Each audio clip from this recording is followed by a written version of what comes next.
might be a little bit loud. I apologize.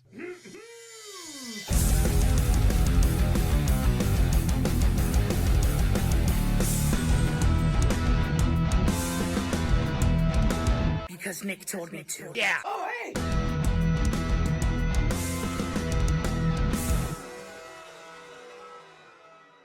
Clucking the chowds. Clucking the chowds. I feel like sometimes I have to let the cluck in the chowds go more than one time. One time doesn't feel enough to hear the beacher clucking the chowds. All right. Pow, what's up, everybody? Hello and welcome. Welcome and hello. Today is Thursday. You know what it means?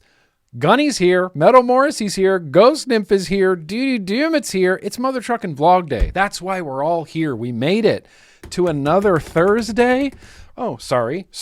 Just the best day of the week. Not that you didn't already know that. What up, Steve-O? What up, Brett? What up, Voorhees? You guys are hiding in the chat. You can't hide from me. Gunny, hope your sinuses are feeling better. Andy Tom's here. Justice. Listen, mission accomplished tonight. Okay, mission accomplished. We got some living room couch guy tonight. Jay and the maggots. What up, Jay? Good to see you here. What up, Frank? What up, Compassionate Cucumbers? Steve Mother Truck and Denny is here. Jared is here. Freaking Steve-O, freaking Advocate for Liberty, freaking C-Trip. You just thought you could. There's no way. You can't, C-Trip. You can't. People try. But they can't. It's actually really easy to hide from me in the chat outside of right now. You know, if I'm retro vaping or tasting a liquid, you can just hide. I just won't see you. Yo-yoy to you, Ray Buildable. Yo-yoy to you, Tuna Fish. Yo-yoy to you, Jermyem. Hell yeah, Ben Moosedale. Hell yeah, Franco Path. Dude, we got a full house tonight. We're getting the band back together. Did you know about that? What up, Joker? What up, Bill? That's Dell in the chat. He builds robots. Now, let me give you a real quick rundown as far as what's going on, what's coming up tonight. I wanted to say hi. I wanted to have a beer. I still have to grab it out of the freezer. I forgot to put it in the fridge. We got some What I've Been Vaping. We're going to do some What News. We got a retro vaping. We got some news. Whoops. I forgot assignment Cracklegasm. We're going to put that right after What I've Been Vaping, I think.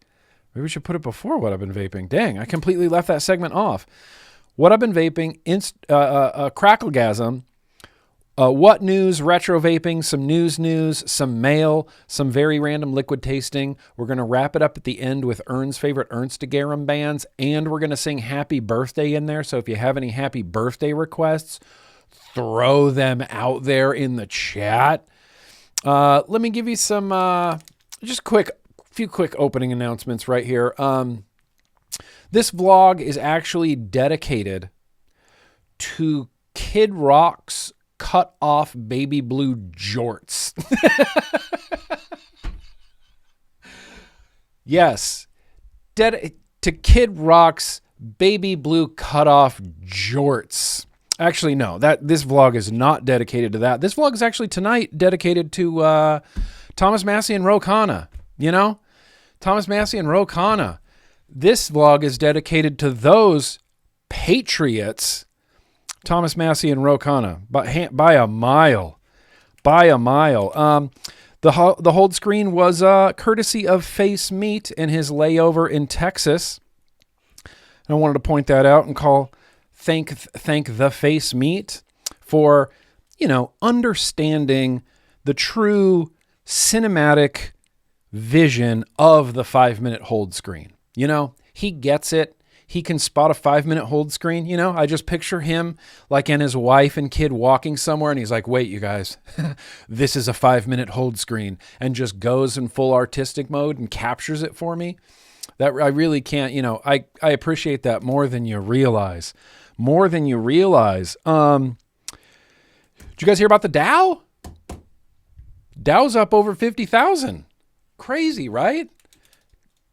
Unbelievable. Good news. Good news there. Oh, and I'm sorry. Due process is still really hypercritically important. Possibly one of the most important things in our country. So I want to call that out. Due process, really important.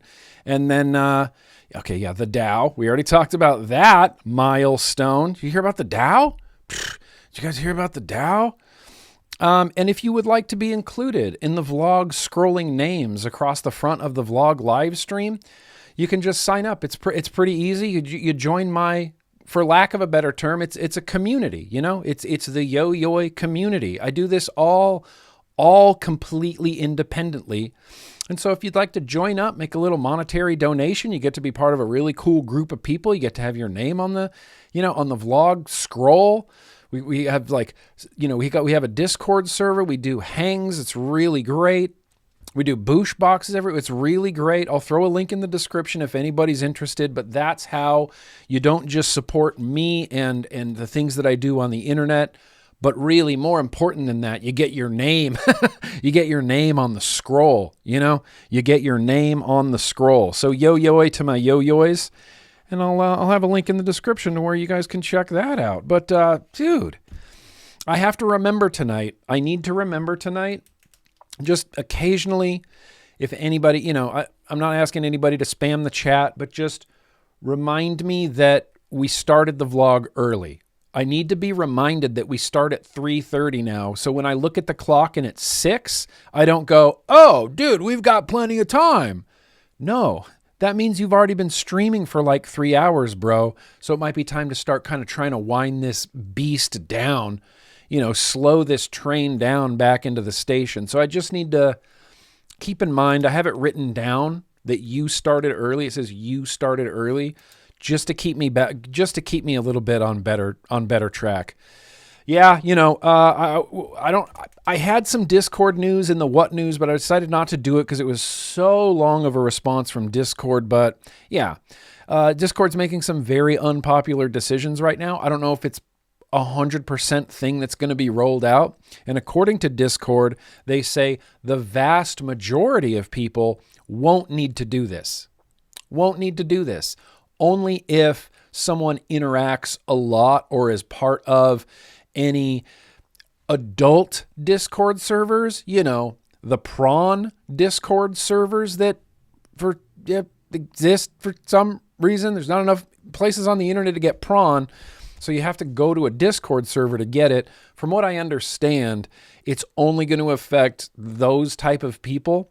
The principles in me dislikes this into the ground. Digital ID? Sorry. No. What? No. No reasonable person should submit to that. That's crazy. So, yeah, Discord, listen, there's a lot going on with Discord, and I'm trying, I'm trying my best, but you know what they say, you can't fight City Hall. So, great. Well, here we go. I think the very first thing I need to do is run and get a beer, and I'm going to try to run, grab the beer, grab a glass, get back here before this bumper ends. Yeah, of course we're doing news tonight. There's some news.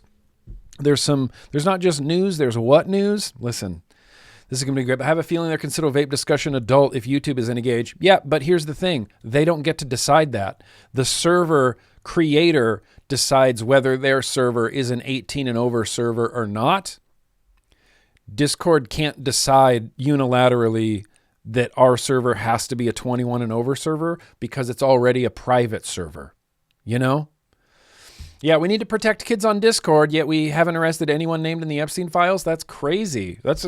Steve-O, that's an incredible point. It almost is like when people say that we need to do this to protect the kids, that's not really the intention of it, and that it's largely performative when they say stuff like that. Usually when it's like a protect the kids type of situation, it always means, but you guys aren't going to get to do this anymore. Well, for the kids, we have to protect the kids. Oh, from the sex trafficking ring that our government was involved in? Not that. Okay, but what then? But what? What's way more critical than that right now? Not sure, but let's drink a beer.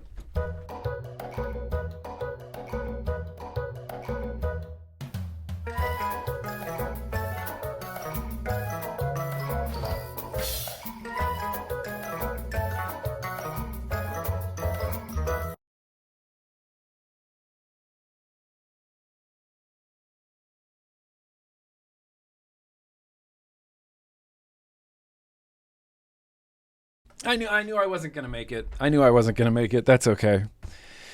This was the last thing that I didn't line up today was the beer. I mean, in the sense that I have a beer, it just didn't quite make it to the, the refrigeration machine. Didn't quite get there. So I'm going to search for this beer real quick. It just stuck out to me. We're back on a Trader Joe's kick. I love me some Trader Joe's, and we avoided, not necessarily avoided, but we just kind of got bored of Trader Joe's and spent a couple of years shopping other places, Ralph's and Sprouts and Whole Foods and all this stuff. And we finally made it back to Trader Joe's, and it feels good because I've missed a lot of the Trader Joe's stuff, including some of their selection of beer. Hazy IPA. I think this is only, what are we at, 6%, 8% or something tonight? Nothing crazy. We're not going out of control. Sometimes I like to go out of control, but tonight is not one of those nights. A flash. Okay, let's find this beer. Here's the beer we're going to be consuming tonight. This comes from Smog City Brewing Company. This is the Ice Blink Hazy IPA. It's unrated right now on Beer Advocate, but according to the can, it says a flash of citrus cuts through the haze like the icy shimmer sailors call the Ice Blink. Simcoe leads the profile while Sabaro and a touch of orange bring impressions of tangerine, soft coconut, and gentle tropical fruits. Have you had this, July? Have you had this? 6.2%. This just immediately stuck out to me. I don't know what it is about branding on beer cans. It's like, yeah, you got this whimsical dragon in the ice. Of course I want to buy that. Of course I do. Why? How could I not? Bright, refreshing, and quietly complex, this Smog Days Haze Craze release is brewed for anyone that enjoys a hazy that keeps pulling them back in. It is nice and cold. I was able to actually chill this down. I'm interested to see what some other people say about this after I get my first taste. Pow! I'm not going to do the foamy pour, okay? I feel like it upsets too many people, even though it's much better for my guts. I feel like it upsets too many people and sometimes just takes a little too long for that foam to settle down. So we're going to do a classic hero pour. Try to get maybe we'll top it off a little aggressively, get some head on there. This doesn't look like it's very effervescent. Uh-oh.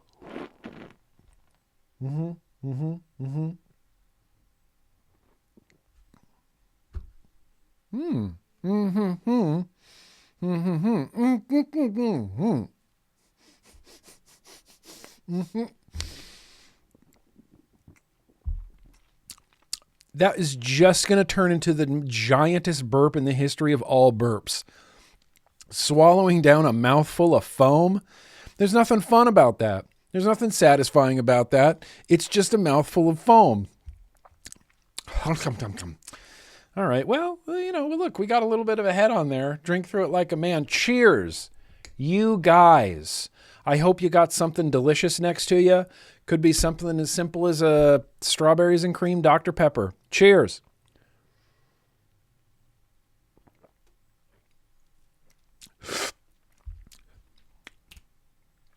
That is awesome.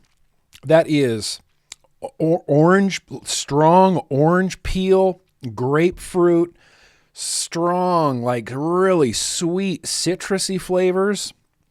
It's so hazy. It's got that like hazy dankness to it. God, I love a good hazy IPA. God, I love a good beer. It's delicious. This is setting us on the right track tonight. Oat drips, banana oat drips. Jay, how did Jay get all the cool juices?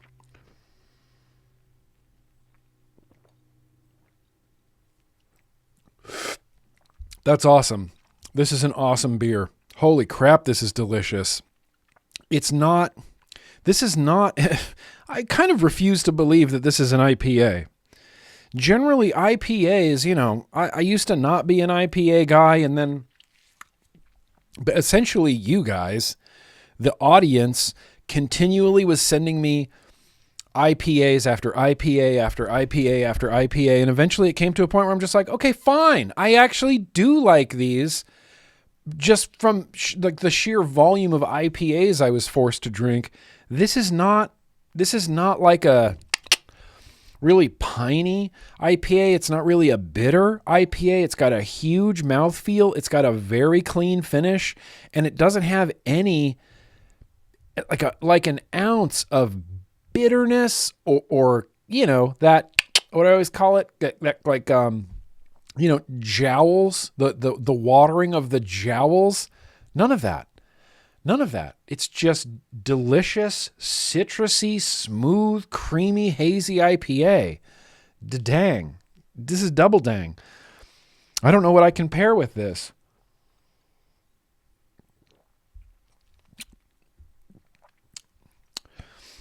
Nothing I have is going to pair with this. Sully's? Nope. That's not going to pair with this. Maybe cinnamon cream guava? No, that's not going to pair with this. All right, let's go for this. Hang on. This is off my desk a little bit. It was eking its way to no man's land because it needs to be rewicked, and I just haven't been using it as much. But this is the Mixed Berry Crush, the Rock Vape Swordfish V2. That's just a badass mech, badass top side fire. Recoil V3 on top. I think this is a dual coil. Is this a dual coil or a triple coil? Just kidding. It looks like it's a dual coil in there right now. Cheers. Mixed Berry Crush, IPA. Who knows? Maybe this could be a delicious pairing. Vape Don't Smoke 561. Chillin', bro. About to do a beer pairing.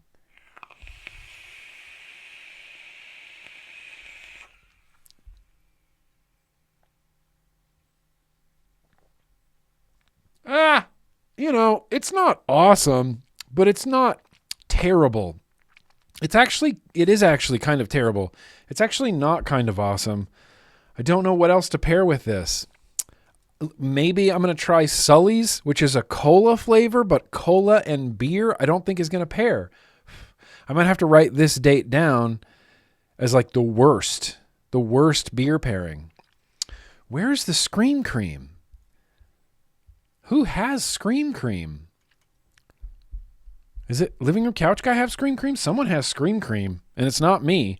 And Scream Cream is set up somewhere. Let's go for the cola. This might be the worst. The worst. Does cornbread and milk count as a beverage? Yeah, dude. Of course. Add Brian's Tech and Jay to the birthday list.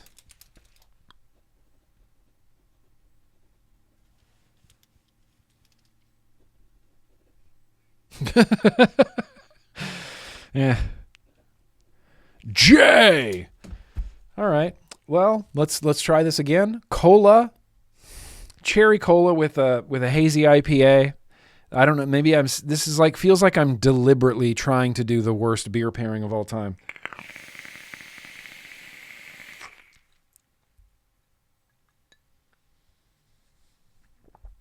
It's fine. It's not going to win any awards, but that's a perfectly fine beer pairing. Man, I wish I had something citrusy or Scream Cream, some sort of like tobacco-y something to pair with this, but, what are you going to do? You can't line it completely up. The guava jelly, not gonna go. We got no bathroom guy today, but hang on. Opening announcements. Hi, beer. Great. Well, now that we have some alcohol coursing through our veins, in fact, hang on. Before I want to read this other guy's review. He only gave it a 3 out of 5. Usual look for hazy, orange, gold, puffy white head, good retention, clumpy lacing, nose pops with a wash of tropical notes that are hard to individualize before finding some mango and pineapple, some ripe citrus, flavor follows suit, really nice ride. Tropical notes share the stage a bit with some orange and tangerine. Finally, there's a hint of coconut.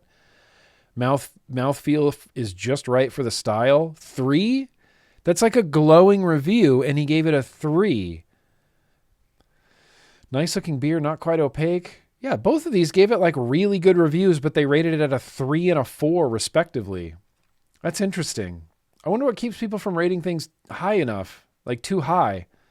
Sometimes, at least with banana stickers, I always used to feel like if something's going to be 10 banana stickers, I have to like love everything about it. And not just that, but it has to be substantially better than things I already love. You know, I can see reviewers getting in their head about it. Head about it. Stolen Time. Howdy to you, Stolen Time. Hope you're doing well. I mean, this is so tasty. I'm absolutely going back to this beer. It was very summer beer. This is a just chilling by the pool with the wife beer. Damn, that is actually delicious. Actually delicious. Just anybody who's coming in late, just remember that due process is wow important. Just the most important. And I think what we're going to check in on right now is it's Kitchen Guy. Well, maybe I'll save the surprise. It's not really a surprise. I already announced it, but we're going to figure out a few things that I've been vaping, and in order to do that, we have to go check in with Kitchen Guy. So, take it away, Kitchen Guy, go. What I've been vaping.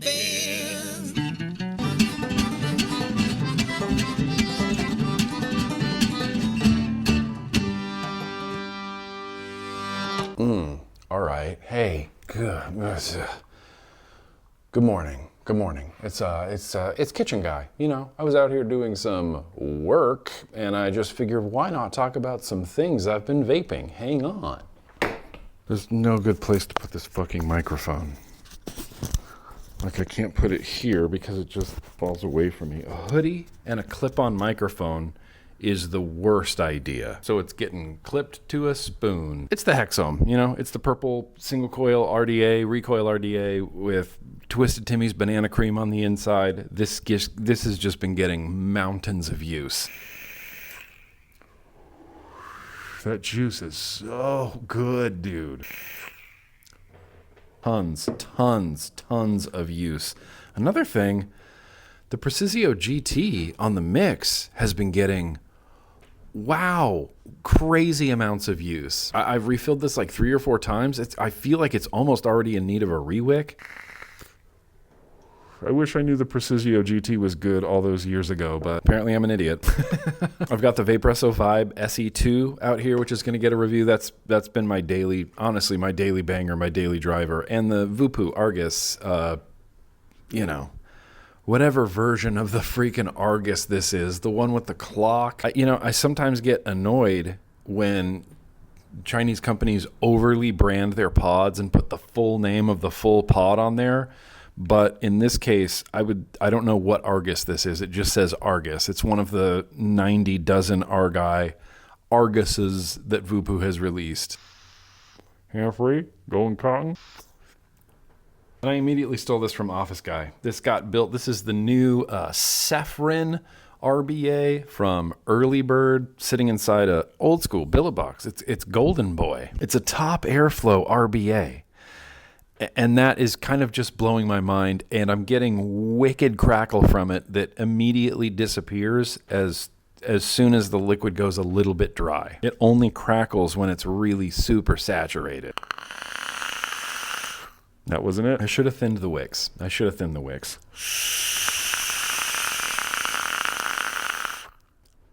It's weird. The crackle comes and goes, and when it's really strong, it's almost too much. And then as soon as it starts fading away, it just turns into just pure sizzle, pure head of lettuce in a hydraulic press. But 6 milligram Stevie's Collective, simulation, delicious. I mean, that's unbelievable. And I guess that's kind of all. That's all I got. I got a memo this morning. Believe it or not, there has been justice. I'm going to throw it to Living Room Couch Guy. I can't believe it's this dark. Plenty of lights on here. Maybe that's me. Maybe that's being an old man who doesn't understand how to use my phone. But what up? Yeah, it is Living Room Couch Guy. I just want to thank all my supporters, especially Justice for LRCG. I've heard through the grapevine, I have contacts, I have sources that tell me these things. Yeah, it feels good to have support. And listen, Living Room Couch Guy, enjoying a Friday evening, dog here, Caliburn Classic here, Oxfa here, but the Harrier, dude, this was the retro vape from Thursday, that Og Vape, can't even think of the name of it right now. Oh yeah, Boreas, the old boring ass. Oh, you have to unlock this every time, and then I think I locked it. This chip, hang on, this chip. I don't know about this chip. I find myself unlocking it and accidentally locking it a lot. Maybe it's the shed time. I'll revisit this at some point when I'm not in the shed. But until then, I'm just going to have a hard time with it. But that doesn't get any more awesome. Fuck, that's good. That's the great dip, and that's delicious. And this is true justice for Living Room Couch Guy. In fact, I feel like I should move to light so that this can be properly viewed. Would you just look at that? Bruce Willis, David Bowie.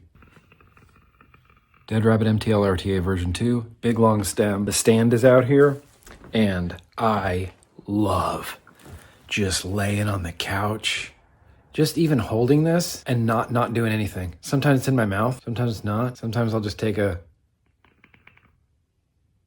easy peasy drags, just whatever. So chill, so delightful.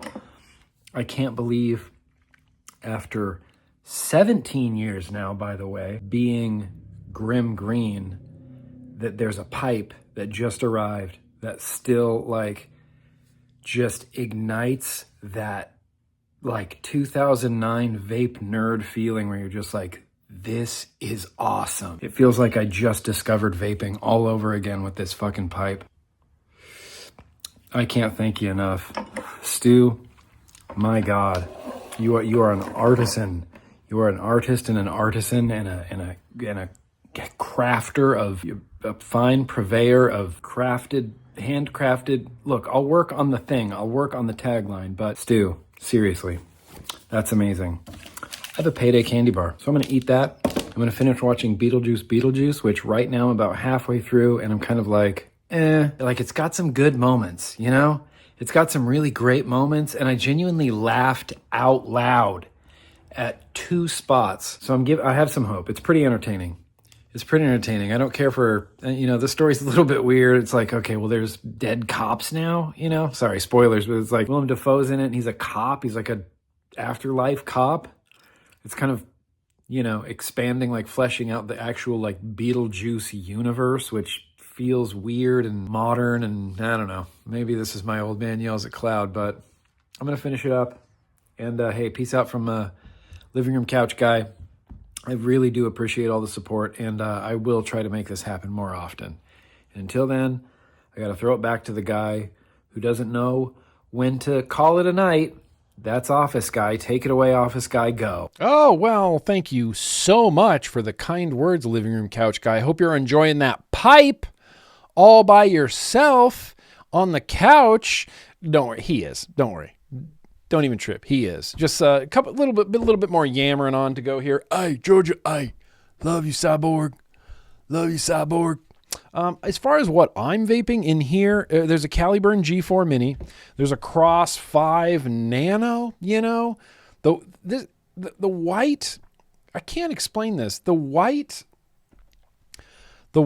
carbon fiber and the orange. It just really does it for me. Just the way it feels, the way it looks. This is a cool pod. I don't know. Can pods be cool? This is a cool pod. I like it. I like the cross stuff, and I don't know. There's something about this white carbon fiber that it really does it for me. I've got Beecher's and RBA for vaping on the inside of the Yek Dead Star. Dirty battery wrap. That's why I'm not showing it to you.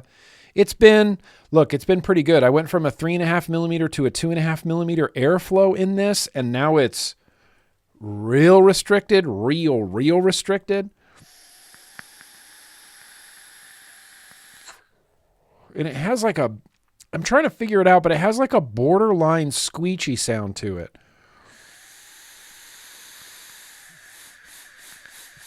You hear it? Woo, woo, woo, woo, woo. I can't explain that. I just know that it tastes really good. Twisted Timmy's Cinnamon Cream has been getting just a whole mess of use. We tasted this a few weeks ago, and I had a hard time with it.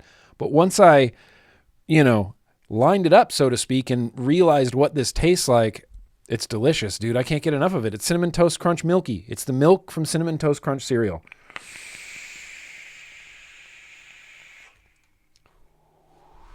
That is delicious. Of course, it's got a Recoil 3 on top of that Regenesis because it vapes awesome and just is the most matchy.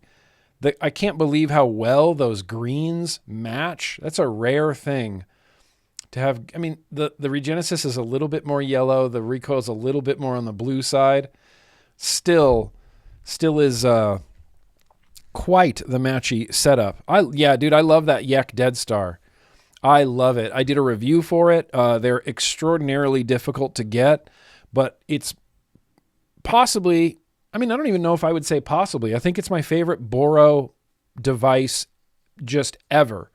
The hook right here, the little swoop right against my finger. I just hold it like this. It's got a detonator clicky button on the top right here. That's where it fires from. Oh, it's just a thing of beauty. I don't use a lot of Boro, but when I do, I try to put them in that thing. I love it. Should have a review for this really soon, hopefully next week. It's the Snowcap, the new, God, what is he calling it? It's got a new name. It's got a different name. It's not the Avalanche. It's, I can't remember what Snowcap is calling this thing. What is Snowcap calling this thing? This is going to make me an insane person. I can't remember. Snowcap something, aluminium squonk. It's got Sully's on the inside and, surprise, surprise, Recoil 3 on top. And look, I have like 5 Recoil 3s going right now because it's literally my favorite RDA. When this opportunity arose to make a new recoil for Thundercloud, my only mission was to make something that recoil lovers would love and to make myself the last RDA I'm ever going to use. It's dialed in so hard from the deck to the airflow, 3mm, 2.5, 2, the single coil cap, the dual coil cap. It squonks great. It drips great. I kind of literally designed it to be the last RDA I would ever need. And it is, it's just become that. It's most likely going to be my favorite RDA for the foreseeable future just because I'm biased and I made it for myself, It'd be like, imagine, I can't even, I've made this comparison before, but like if you were a snowboarder or like a stock car racer and Toyota was like, hey, you want to design a car for us? You would design the car that you've always wanted to drive. I designed the RDA I've always wanted to vape.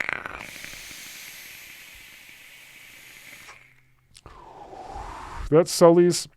That's just Team Single Coil. That's delicious. I think I got the bottle flavor finally out of this bottle.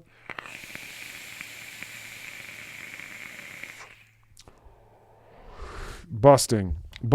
And then lastly, it's that M18 Curve. Ah! I was getting a little too, did you see me getting a little too Lance Burton there with my fingers? I was a little too magician fingers going on there. I'm just holding it with the tips of my fingers. Like, you see there's, that's magician hands. Lots of dexterous things. But that's the M18 Curve Squonk. I like the matchy red cap. I like the matchy red drip tip with the matchy red bottle. I like the engraving. I like the curve.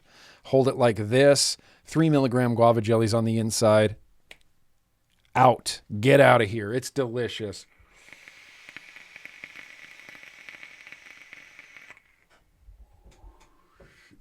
Possibly, Georgia, directly from the manufacturer. That could be a possible option. I actually don't have a very solid answer for you, unfortunately. But that's kind of it. That's all I've been vaping. It's a few pods. It's these cloud chasers. It happens to be 4 recoils. Regenesis, this I built on Tuesday, but is unvapable. This is the new RTA from Early Bird, and I wicked it. What's the word? Bad. I wicked it terribly, and so it immediately flooded. And right now, it's just a swimming pool of liquid in there. Unvapable, and that's a bummer. I'm gonna have to rewick that. Actually, get that going. In fact, I never reviewed Early Bird's other RTA. What am I even doing? I should do that. Why haven't I done that? Okay, well, listen. Some things are falling off the table a little bit, I think. But now that we did what I have been vaping, let's talk about some things that have been crackling for yous guys, which means that brings us to, it's our favorite segment. Sorry, second favorite segment. You guys want to hear it again? Come on, hear it again. That's right. It's Assignment Planet Globe time, or as it has become, the Cracklegasm competition. And it will, I believe, eventually end up as an actual competition. But we got Josh for... Why does it do this? I will never understand Mac. Why does, when someone send me a vertical video, does it open it in QuickTime sideways? Yeah, it's going to open it sideways every time. But if I do this, it won't. Yo. What up? What up, Josh? GrimmGreen, Hotspot Josh here. Hotspot Josh. Wait, we've seen this one. Here you might be familiar with little Recoil Rebel 3. I just downloaded this. I thought we hadn't seen this one. The ever elusive RDA Crackle. Maybe we haven't. Oh. Thank you, sir. That's RDA Crackle. The ever elusive RDA Crackle.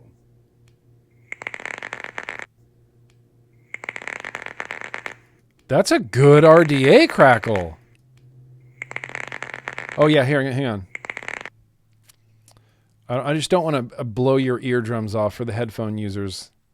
RDA Crackle.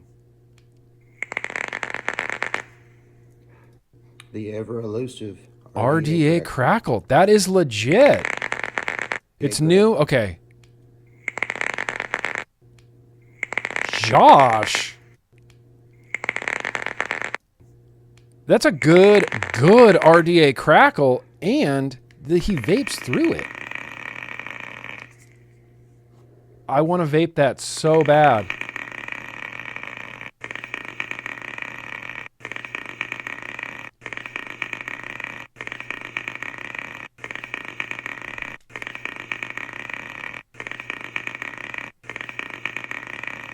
It's almost a song.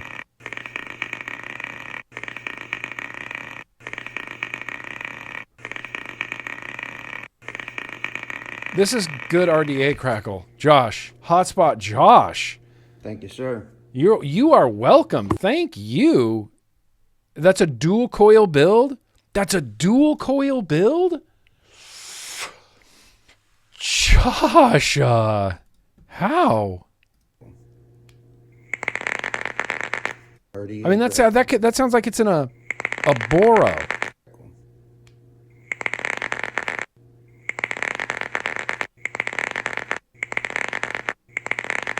Josh. Dude. Damn. Damn, Josh. Damn. That's some hella good crackle. Chris says you can send it to me, nick@grimmgreen.com. Just mark your subject, crackle anything. Could be Cracklegasm. You could say crackle competition. You could say crackle submission. Just make sure that crackle is somewhere in the subject of your email. Chances are I will see the attachment. It will get downloaded, filed, used accordingly across this stream. But listen, if you think you got a better crackle, I'm dying to hear it. I'm dying to hear it. I got an email here from Justin. Justin Johnson writes in and says, hope this is the right email. My name is Justin. This is a Philippine mech pipe. Wu-Tang, I think, was the guy's name who made it. I'm not near my house, near the box for it. Oh, okay. The RTA is a QP Gata, and the coil is a pendulum cherry bomb. Pendulum. Oh, wait, that is some crackle, dude. Justin. Oh, okay, wicked pipe. Wicked pipe.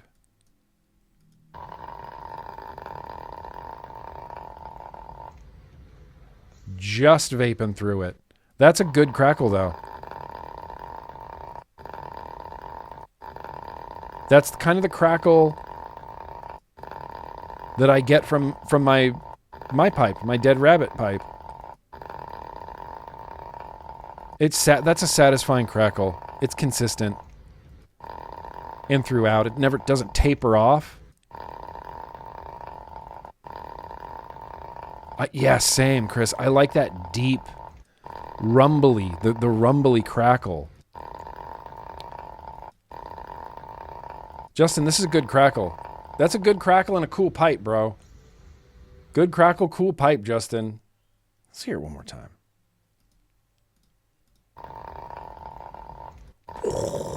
Yeah, that's good. Yep, I like that. I like that deep crackle. It sounds like a scooter, like a Vespa scooter. Like a Vespa scooter. Yeah, I could see that. I could see that. We got phrasing. We've got phrasing and has a pipe crackle too. Wait, hang on. Phrasing is here with the pipe crackle. I don't know that he vapes through it. So, that's kind of disqualifying a little bit. But let's listen to Phrasing's pipe crackle.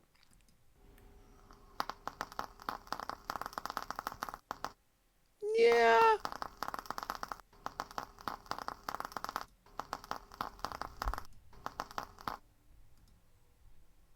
Play.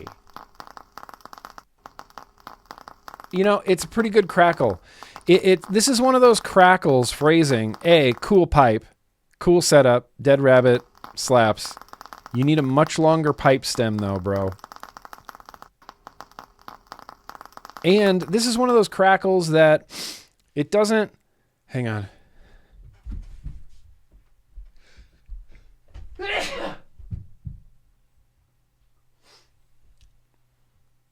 All right. Appreciate it. Yeah, is that round wire? Is that round wire phrasing? This is the kind of crackle that to me, it doesn't sound like super impressive out of the gate, but you can tell that it would be real nice to vape on. It might not be that loud, King Shoe, but it's going to be good to vape. I don't know if it's an award-winning crackle, but it certainly is a satisfying pipe crackle. Oh, we got 3 pipes in one night. What, are pipes making a comeback? I guess pipes would have had to have been wildly popular first for them to have a comeback. Solid phrasing, solid. I don't know if it's award-winning, but it's definitely solid. Mark C. writes in and says, hey, Happy New Year, brother. I just wanted to show off my Cracklegasm coil. I'm currently using a 2-core Alien 3mm 0.34 ohms by Scott. The tank I'm using is the Vapefly Lindworm RTA. Really underrated in my opinion. Here's the crackle. Peace and harmony to all my vaping peeps. Hell yeah, peace and harmony. Lindworm RTA? The Lindworm RTA? How does this exist? And I don't know about it. Actually pretty easy. Lindworm RTA. It's only a 3-year-old RTA. Vapefly released an RTA 3 years ago called the Lindworm?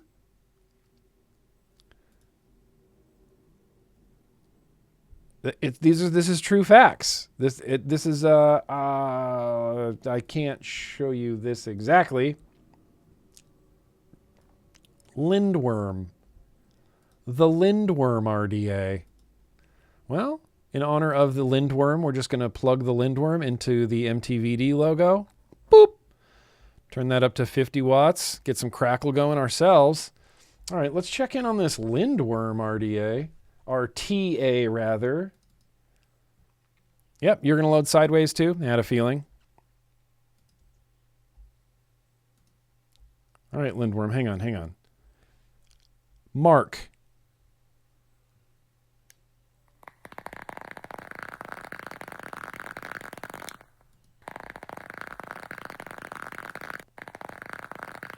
You know, it's got that. That's a good crackle, dude. That's a good crackle. It reminds me of really really dry snow being compressed.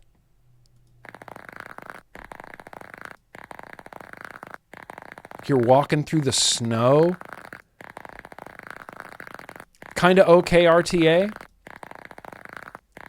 I want it so hard I feel it in my teeth. Okay, yeah, that is a good crackle.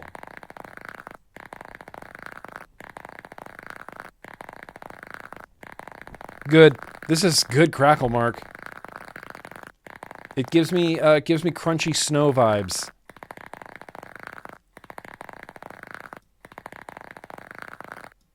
.75 amps. Amps, Gunny, amps.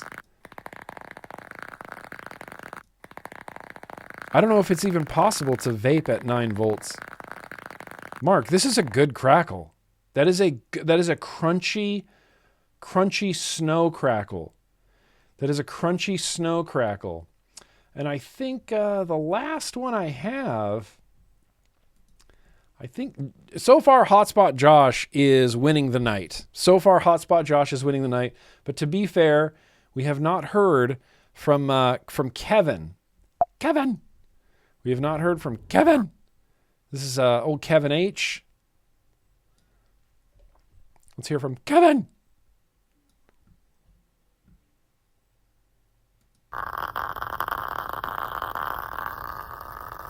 Oh, it's Boro. Yeah. Let's hear the raw.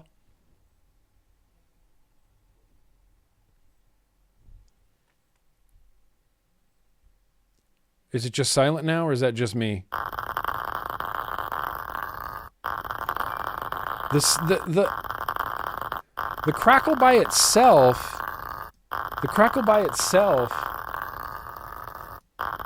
Yeah, I didn't see yours, Gunny.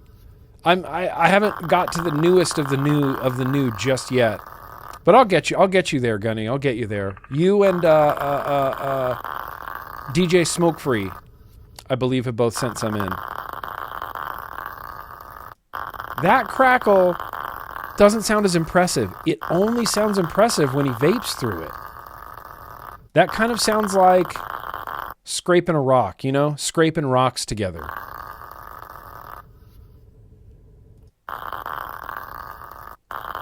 You sent it 2 weeks ago? Okay, well, see, here's the thing. This one is from December, I think.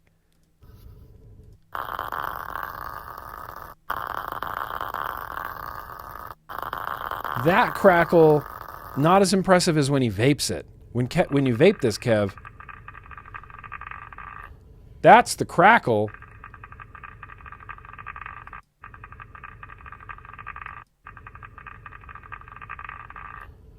That's the crackle right there, Kev. That's the crackle. It is a little bit falling off. Yeah, trucks on concrete.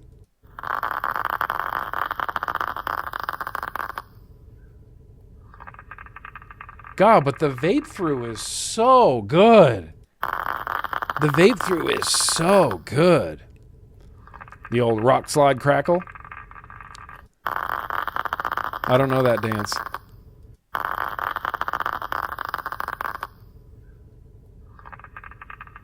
Okay, Kevin, that is a good ass crackle. And it's so much better.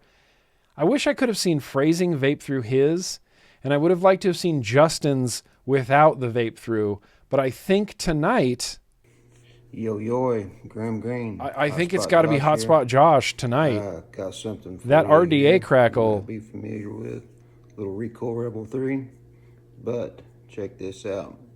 The ever elusive RDA crackle. That's it. That's it. Corporate Jason, your crackle's so good you don't need to flaunt it. Well, you're never going to win the Cracklegasm competition if you don't flaunt it. Thank you for all those submissions. Justin, Josh, Mark, The Phrasing, and Kevin Hunter. Thank you for those entries. I think Josh is the most crackly of the night, but I think it's interesting that we had 2 pipes in one night that both had a slightly similar-ish crackle to them. Dripping water on paper. Oh, that's a good analogy. Phrasing. Too scared. It's a perfectly serviceable crackle.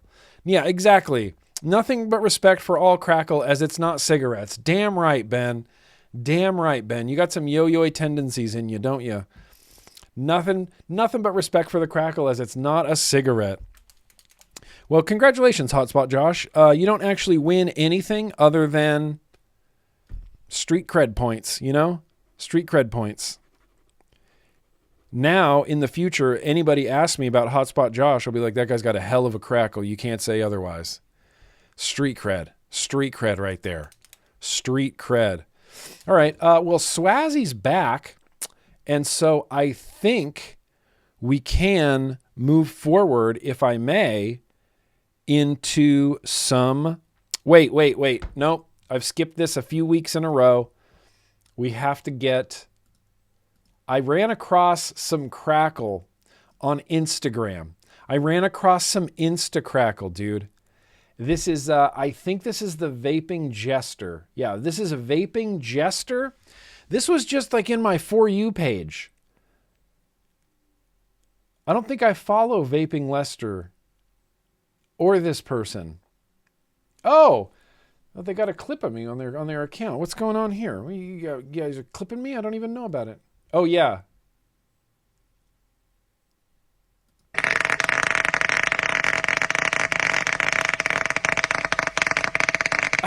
Yeah.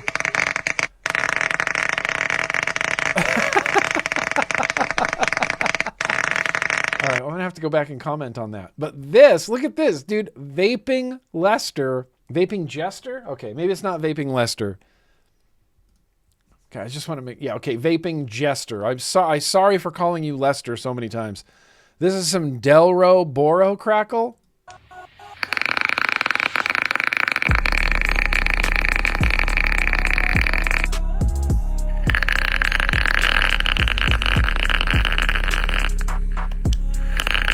That's kind of out of control. Let's play it again. The first one.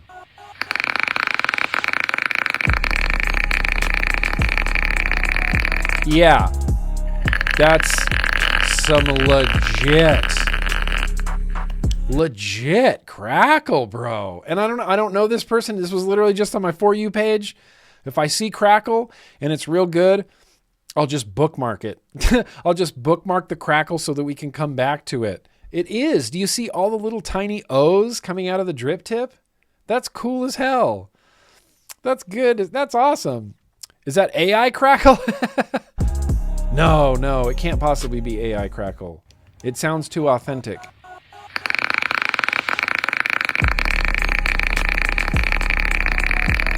Get out of here. Get out of here.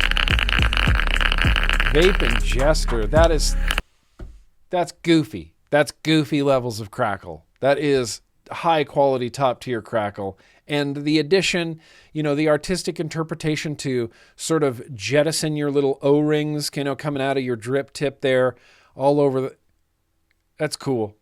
That's cool. It's cool. It's cool. It's cool. I've been smoke free for 10 years now with no desire to smoke cigs. However, if I could get my hands on some old Toby with a Gandalf pipe, that would be unreal crackle. Unreal crackle. I believe in you that you can do that. Sounds like my back in the morning. That sounds like happiness. I don't know if I'll get dinged for this music. Listen to this.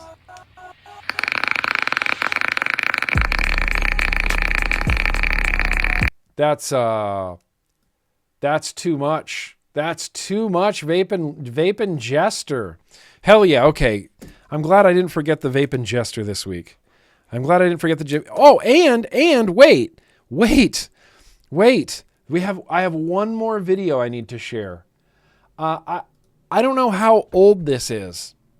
I recently was rearranging and moving and sort of deleting files on my computer because I'm not a super organized person. This isn't a big secret. What you can see on camera is the most organized thing in my office. Off camera is chaos. It is a mess, but I want to have the appearance of having my shit together. So that's why this camera angle looks all nice and the rest of my office and closets are chaos. My hard drives are very much the same way. I still have folders from 3 years ago that is just a folder that's like 300 items in it. And it just says, this stuff needs a home. And then I have like, this stuff needs a home volume 2. This stuff needs a home volume 3. And it's all like random screenshots and images and pictures and videos and audio clips that I need to like move around and put into different places and make sure that these go into the right folder and these go into the right folder. Anyway, I was going through some old videos from, I don't even know when, 2021 maybe. And I came across Alan. I don't know. Why is it upside down? Why is it upside down? Why does it do that? I just want to prove that this is what's going on. I'd like to open this video, please. Thank you, Apple. Oh, I guess you have to load it upside down. Nice. What happens if I spacebar it? Oh, then it's right side up. What happens if I want to open it? Oh, then it's upside down. Cool, man. Mac OS is great. So smooth, fluid, does everything I want it to, never opens video files upside down. Anyway, we need to watch this video. Hang on. Turn this volume up. Oh, the volume's all the way up. Oh, he's going to be real quiet. Okay, let's listen. Let's listen to Alan because watch this. Watch this. Alan here. I would just like to put a face with a name and give you a brief tour of my vape room / DIY setup. Okay, if you can't hear it, he said, my name's Alan. I want to give you a tour of my vape room / DIY, tour of his setup area. Alan. I don't know Alan. We need to track down Alan because look at this. Okay. Shelves on shelves of sick vape gear. He's got Max up at the top, Rainbow in the middle. I couldn't even name that. That's a Joytech. What is that? A Vapor Shark? What is that? So many boxes. That's an IPV right there. He's got a row. There's like an Asmodus Minikin in there. There's that yellow Joytech guy. There's some grippy things up here. He's got all sorts of customs. Look, he's got mechs across the top and Abel from AV there. Anyway, watch. Boom. Just DIY shelves for days. Look at that. That's cool. I just think that's so sick. I don't know. I would have never thought to put little tiny shelves up like that because I'm not an organized person. Yeah, holy mods. Even though you didn't even see the other shelf to the left of him there. He's got more stuff over there. It's all behind him. Goes up even higher. just mods and toppers for days. I love this like way of displaying them. He's got them displayed so nicely. They arc up, like you can see he put the smallest ones on the edges and then the taller ones in the middle. So it's kind of got this like arcing like viewpoint to it. But the juice is what blew me away. Yeah, shelf life. Just look at all these DIY flavors. Alan can mix anything.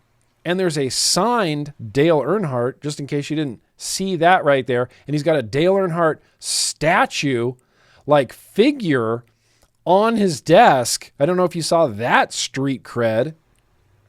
Wire for days. Just his little vape station. Thanks again, brother, for keeping my spirits up, even though my state is constantly trying to rip it from me. Yeah. Listen, I try my best, Alan. Thank you for sharing, Alan. And I'm glad this finally saw the light of day, because this has probably been sitting on my hard drive for 2 years, maybe 3 years. It looks like a vape shop. It looks like a vape shop. Well, I'm sensing a little bit of jealousy. There's a little bit of jealousy. Dude got a mortgage loan for shelving. Yeah, but look how cool it is. I'm sensing some jealousy there. Exactly. Raise hell, praise Dale. And he's got a signed, and he's got the Dale Earnhardt figure, like fucking set, like Todd McFarlane statue. That's cool. That's cool. I don't know, Alan. I wish Alan the best. Alan, you're a hell of a guy. Thank you for sharing with me. And I'm sorry it took so long to get that up onto YouTube, or the internet rather, streaming, Twitch in general. In general. But now, officially, how we doing on time? Great. We're an hour in. That's the perfect time to do this.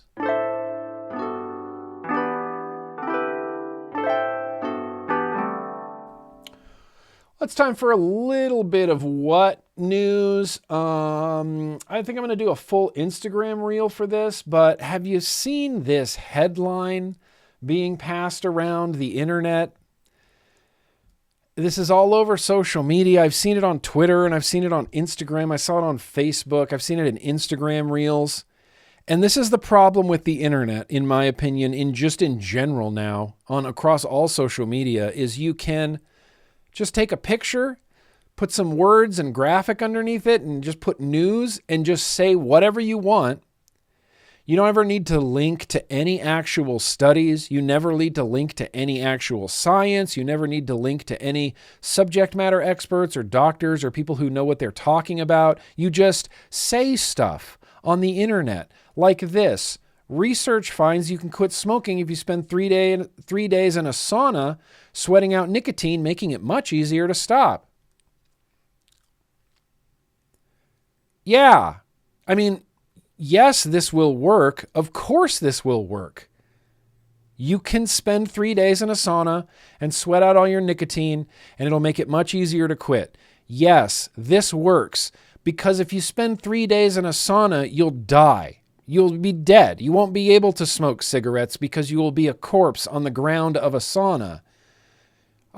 This had millions, millions of views, tens of thousands of likes, hundreds and hundreds of comments of just seemingly something really very dangerous that someone just made up and put on the internet as news. Yeah. Research finds, study shows, show me then. I'm not a little kid, if you tell me that science shows something, show me the science that shows that thing is real or true, because that's all the merit that I need. Research finds that you quit smoking, you spend 3 days in a sauna to sweat it out. Yeah, spend 3 days in a sauna. Let me know how that goes. You will be dead.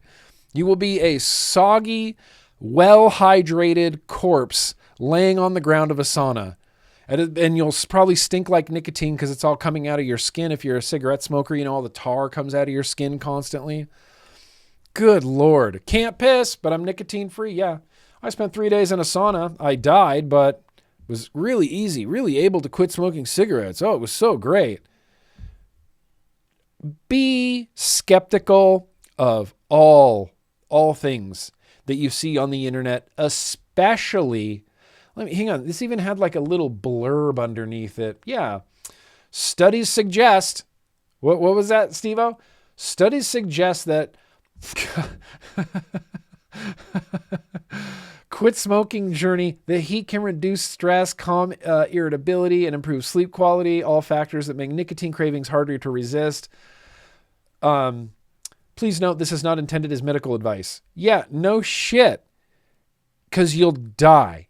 You'll just die.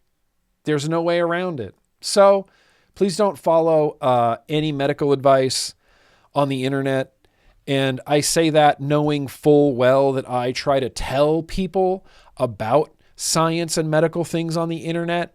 And I want everybody to hold me to the same standard that you would hold anybody else. Don't take trust me, bro, as any sort of evidence, or let trust me, bro, change your mind in any way. I tell this to people on Twitter all the time. I'm like, show me the data. Show me the data. People go, well, tariffs, they haven't really raised consumer prices. There was that study. I'm like, which one? Show me the study that says that. Show me. I'm not taking your word for it. They never show you. They never show you. They never show you. They never show you. But here's the thing. Saunas rule. And I really desperately want a sauna. Saunas are spectacular. They're great. But you can only spend like maybe 5 minutes in one before you probably will pass out. Kent and I made it in about 4 to 5 minute little increments. And then we'd go do a cold plunge. We'd you go into a cold shower. And then you go back into the sauna for another session. And then you go back into a cold shower. And then you're kind of done. You don't need more saunaing than that. 5 minutes here, 5 minutes there. You're done. You're good. That's all the sauna that you ever need. Yeah, water is a scam. The truth has lost meaning. They just have to say enough bullshit. Yeah, Swazzy, that's an excellent point. And everything that's happening right now, everything that's happening right now is a version of the youth vaping epidemic. Remember the youth vaping epidemic where they just had to keep saying youth vaping epidemic before everybody went, I think there's a youth vaping epidemic that's happening. And they never had to prove it with any numbers or, data or anything like that. They could just say youth vaping epidemic, and people start believing it. Because if you repeat the lie enough, you don't ever need to prove it. And I asked FDA to prove it a lot, and they never did. But so many people still to this day believe that there's a youth vaping epidemic, despite there never actually ever being a youth vaping epidemic. It was all a big sham. It was all just a big hoax. There wasn't one. It never materialized. You wouldn't know it. People still bring it up. Youth vaping epidemic. There's too many people in today's day and age, and this is why I respect Thomas Massey and Ro Khanna so much. There's too many people these days that are more concerned about being correct and right than the truth. People just want to be right and don't want to bother with things like truth or something like that. It drives me insane. People should desire the truth and not just desire to be right. And there's not, and it's not, you can change your mind. You can. If new evidence and new data appears, you go, wow, I used to think this way, but in light of this new evidence, damn, I might have to change my mind. And that's noble. That's not hypocrisy. That's not flip-flopping. That's not whatever, a blow to your ego. It's just evolving. It's becoming more of an emotionally mature person, a mature person just in general, having the ability to change your mind in the light of new evidence. There's nothing I can respect more than that. Not much. Okay, sorry, I did get off track there. Yammering. We're going to watch an Instagram reel. And I promise this segment isn't just going to be my favorite Instagram reels I found, but do you guys know this is a what? This is what? This is what beyond what? Did you know? Yeah, it's called learning and adapting. Change my mind? Well, the problem is a lot of people think that it's hypocritical to change your mind, but that's not what hypocrisy is. And that makes me wonder, do people know what hypocrisy means? Or is it just a term that people throw out because they heard other people throw it out without even fully grasping what a hypocrite is? But changing your mind is not hypocrisy. Hypocrisy would be if you changed your mind and then continued telling everybody else the thing that you believed before. That is hypocrisy. Growing and learning and new information and growing your brain and changing your mind is a noble pursuit. That's just learning and adapting. It's not hypocrisy. People are too scared of well, if I change my mind now, then everybody will think I'm a hypocrite. Hypocrites will think you're a hypocrite, but people will go, congratulations, good. That is a noble thing you just did. I love that. I respect that so much, I respect that so much. But I wouldn't respect it if you said, well, I'm firmly anti-beer. Okay. If you secretly drink beer, but you tell people you're anti-beer, that's hypocrisy. But if you change your mind and you're like, I'm not really anti-beer anymore, I'm pro-beer, and you just continue being pro-beer, that's just whatever. That's just changing your mind. Sorry, I'm not trying to be some sort of philosopher here. But now, let's watch this Instagram reel because this is a true what? They're putting out fire with sound now. Sound. Audio fire suppression, audible fire suppression. I'm gonna have to turn this down because I think this chick talks really loud. Are sound waves putting out a fire?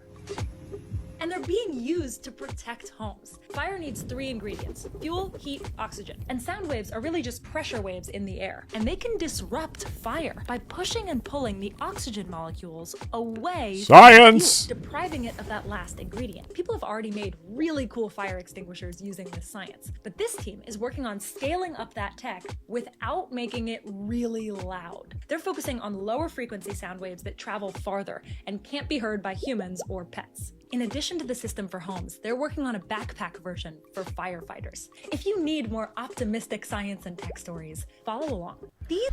It's funny that she presents it as I think this is cool technology. Obviously, this is cool technology. But, as Compassionate Cucumbers points out, yeah, chances are this will be used against humans. Chances are it's already being used by humans. They use it on protesters. I'm assuming it's different frequencies that will disperse a crowd that necessarily might not put out a fire, but this fighting fires with dubstep. All I could think was, what music would I use to put out fires? And I thought, well, Meshuggah, right? Gent. You use Meshuggah to put out fires. Just out. The fire would be so confused by the time signatures, it wouldn't even know what's going on. It would just put itself out. But yeah, Meshuggah I would use. Guar, you could use maggots to put out fire. That whole album, though, is mixed a little bit mid-heavy. It doesn't have a lot of super low end like a Meshuggah or like a Devin Townsend album would. You could put on Ziltoid and put a fire out with Ziltoid because there's so many 808 beats in it. Dubstep, just Skrillex putting out fires. Ice Cube would extinguish fires. Purple Rain. Purple Rain. Purple Rain. Okay, it's out. We had to wait for the bridge. You had to wait for the chorus to drop before we could put the fire out with Purple Rain. It's why do you always choose Purple Rain? It takes so long because you have to wait till the chorus. I thought this was amazing. I thought this was incredible. No, you don't get to see that. I think that's all in the what folder I had to share tonight. Oh, no. Wait. That's not even close, bro. This is the funniest thing I've ever seen. Okay. On this day, we're going to listen to this with the sound on too.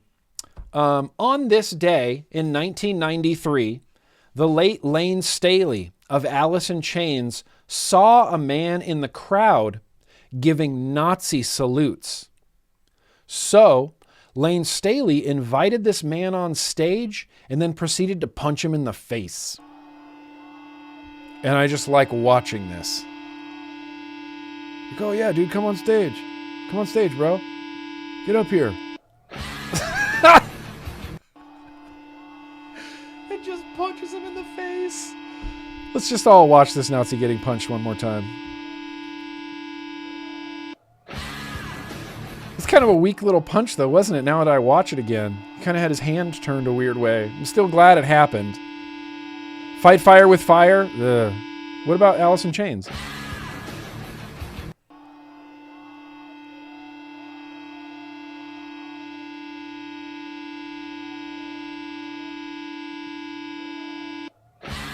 Oh, it's just so satisfying. Oh, it's just so satisfying. You love to see it. Let's see, that's news. Did you guys see John Cena's? He's out of retirement. Did you guys see this video? All right. Well, for the next, let's see, for the next. Can I make this bigger? Oh, yeah. Oh, we can make it big. John Cena came out of retirement to like an independent wrestling organization. Did you guys see this? Eve Wrestling? This is awesome. Watch this.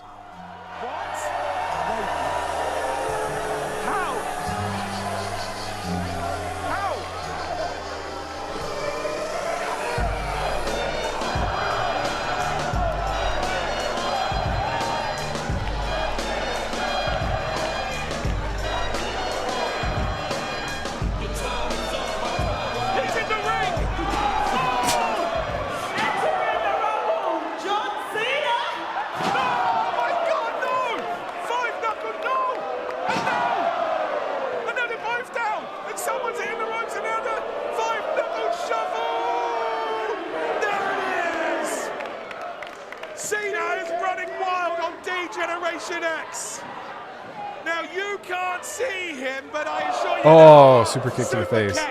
Oh no. Cena's gonna be pedigree. Yeah. No. He booked your run so badly. Yeah. Oh.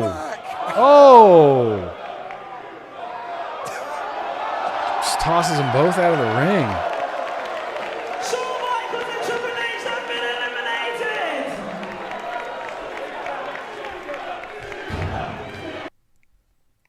Unbelievable. What a great event.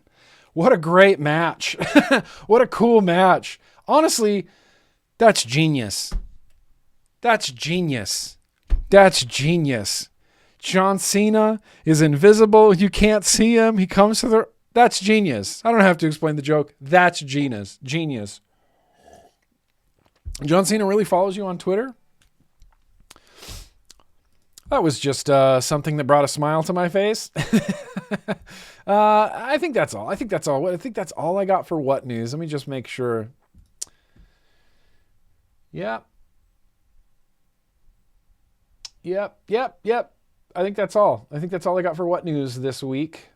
I got something else. We'll save it for next week. I think that's all we got for what news this week. But, if you guys ever run across a story or something or other that you find like fascinating enough to go, what? Just feel free to send it over. I can't promise that I'll use it, but you can send it on over to me, nick@grimmgreen.com. Just send me a link and I'd love to see it. Dude, yeah, I grew up with pro wrestling. It's hard for me to not love pro wrestling. It's hard for me to not immediately turn into a mark. Every time it's like, I just love it. I love the idea of it. It's like a shared fantasy that you're like in on the joke, but you're also not in on the joke. but you're all also very in on the joke, but you also kind of pretend that you're not in on the joke, you know? It's like when my brother and I went and saw Raw, we booed for Booker T when he came out because he was a heel. And we booed at Test when he came out because he was a heel. And we cheered for John Cena and we cheered for Triple H. And you know that they're all friends and that this is all just acting, but you pretend, it's like make believe. I don't know. I can't explain it. You're in on it, but you're not in on it, but you are in on it, but you pretend you're not in on it so that you're not in on it. You know what I mean? I don't know. It's a fascinating thing, and I love it. I love wrestling. Booker T rules. Booker T, when he came over from WCW, he was one of my favorite wrestlers, and they made him a poor mid-carder on SmackDown. It was like his first thing. He was going after the Intercontinental title, and I'm like, what are you doing to Booker T? This man is a champion. Going for the Intercontinental title. WWE wasted Booker T. Sting is goated. Yes. Stone Cold. Hell yeah. Stone Cold's goated. Sting is goated. I agree. I don't have a lot of like unpopular wrestling opinions. I'm a mark, so I like the popular people and I hate the heels, I'm a mark. I go for it every time. Let's how are we doing on time? Oh, it's only 5 p.m. Let's do a retro vape. I'm in the mood for retro vaping, and I'm going to have you guys vote. There is a mystery box today.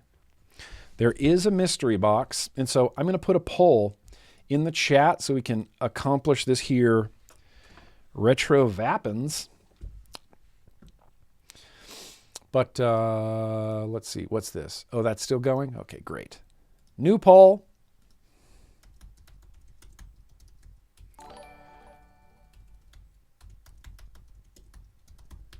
I never got to meet any cool wrestlers or anything like that, Never got to meet any cool wrestlers. All right, VU points are on. This poll is going to go for 3 minutes, and here are our choices. The poll is in the chat right now. Please vote now, number 1, number 2, number 3, or the mystery box. Let's get that up. Come on now. There we go. 1, 2, or 3, vote now, mystery box. I'll even give you some voting music, if I may. Please vote. Yeah, dude, Andre the Giant, get out of here. The last time I was excessively into wrestling, I passively follow wrestling these days. I follow a few guys on social media, and that's kind of it. I don't really watch the broadcast so much anymore. I just don't have time. And, I like some of the new guys, but my favorite wrestler, my last favorite wrestler was Randy Orton. I love him. I loved Randy Orton. Hell yeah, Jake Scrapwood. This is a piece of the vlog lore now, bro. 1, 2, 3 mystery box. Look how perfect. I'll never stop using this. Please vote now. 1, 2, 3.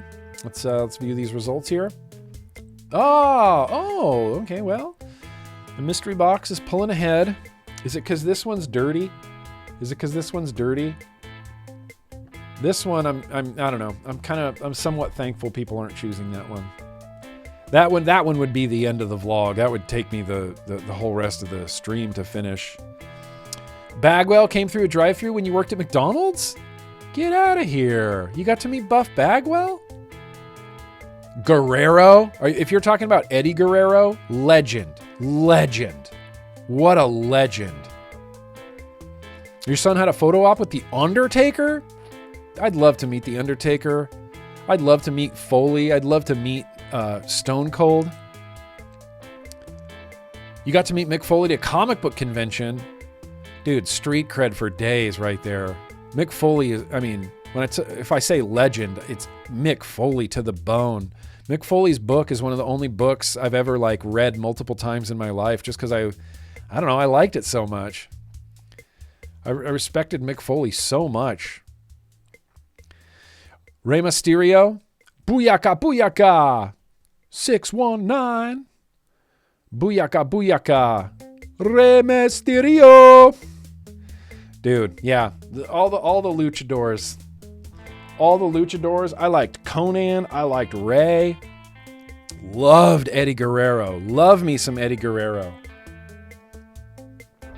A huge thank you to Megs and Breeze Tones tonight. Very appreciate you guys.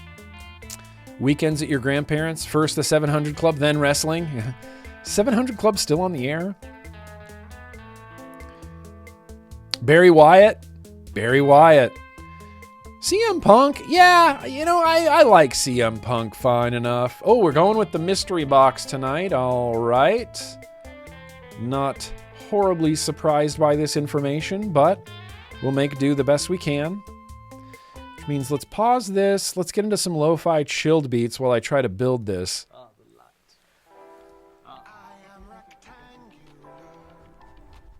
So, mystery box it is. You guys are going to go away. I still can't understand why this is so zoomed in. Nope, that doesn't do anything. It just makes it smaller. Huh.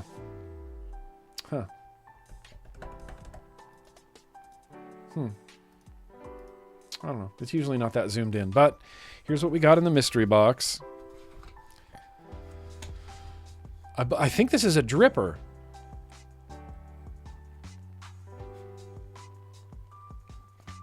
Ayo! Does anybody remember this? I think it's been like 6 years since we've tried out this RTA or RDA rather, and this is brand new. This is a brand new banger.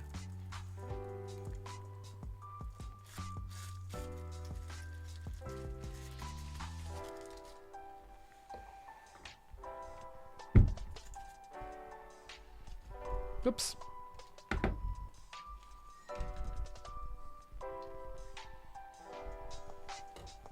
Oh, hang on. Quick dangle clack happening.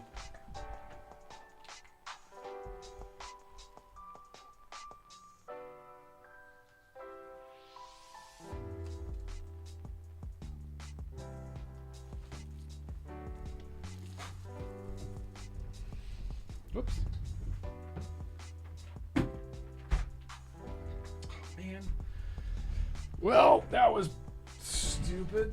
I'm getting too chubby, you guys. Just let me get personal for a second. Just getting too chubby. Getting too chubby. Look at this beast. Look at this beast. The Seminole RDA. RDA. Oh, I don't know if this, maybe these O-rings are just very strong. Yeah, there they go. Ha! Oh, no. Oh, no. Big two-post deck. Honkin' ass two-post deck. And this was made by, look at, we got heat sink fins on top of the cap. We have it's the TM, that's the Twisted Messes. That's the Twisted Messes version 1 airflow. I mean, perfect clone of the Twisted Messes airflow. This was made by the same people that made the Twisted Messes version 1. They just released their own RDA that was kind of like the Twisted Messes version 1. Kind of like the Twisted Messes version 1. Like, whoa, Twisted Messes version 1 sold really well. We should we should rip that off. Just a honkin' beefy two-post deck.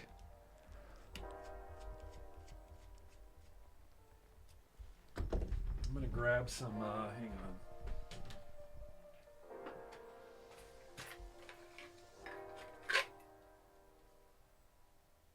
Yeah, 3 millimeter, perfect.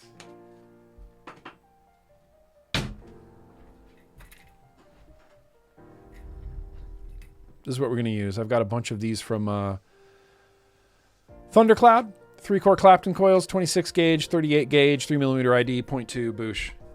I think we can do this. 3 millimeters. The Seminole. I actually don't really know what a Seminole is. It sounds like it was a maybe an indigenous tribe of some sort.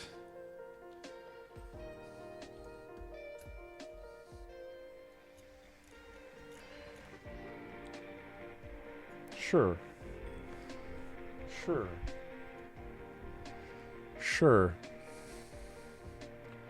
I just get the feeling I'm going to need 2 tools for this. Because it's a pain in the ass 2-post deck. Not a fan of 2-posts. I think the only 2-post deck that I truly enjoy is a Kennedy. Okay, so I'm going to press those against there. I'm going to hold this in place. Then I'm going to try to jockey these into place.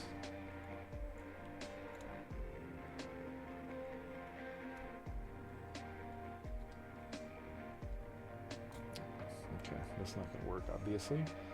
So let's... We're going to have to clip these leads. And then I'm going to have to do the matching lead clips on the other side.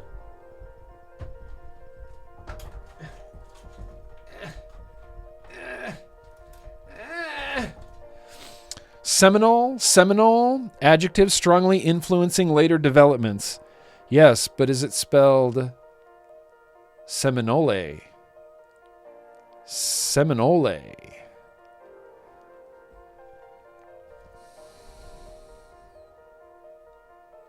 Okay. I need to channel Dickie Mo real quick. Dickie Mo. Okay. Dickie Mo. Okay.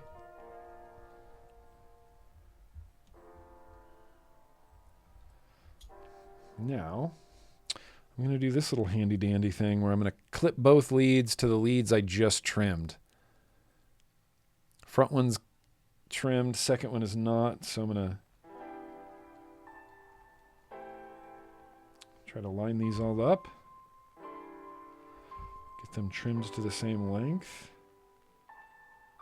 There's a whole lot of eyeballing going on right now. Whole lot of eyeballing.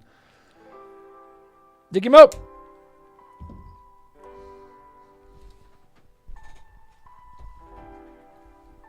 Which eyeballing is, you know, I've said this before, it's a skill.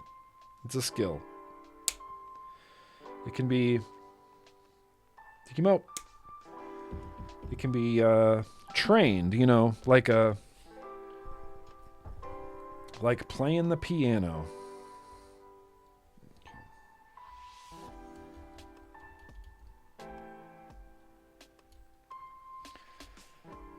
Okay.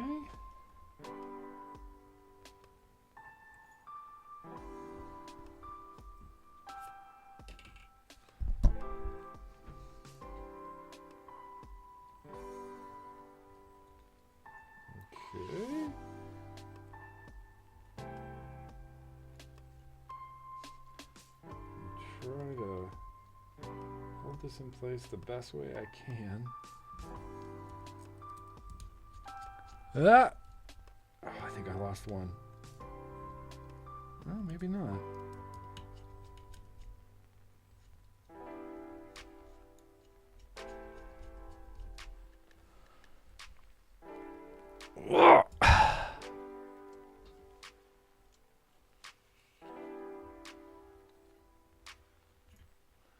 Yeah, you know, some wonk. Here's the thing. Once upon a time, dude, I don't think I would have fixed that. I remember there were times, you know, in like 2015, 2016, where I was just maggoty with RDAs. I had RDAs coming out of my eyeballs, and I felt like I was building so many RDAs that oftentimes I would just leave them like that. That's not okay. The Seminole Tribe told the NCAA you don't dare rename Florida State team because they were so proud of them. Oh, the Florida Seminoles. Oh, okay. Oh, so it is. It is. It is a tribe. I had a feeling. Was Salmonella? No, of course not, Breestones. Semolina?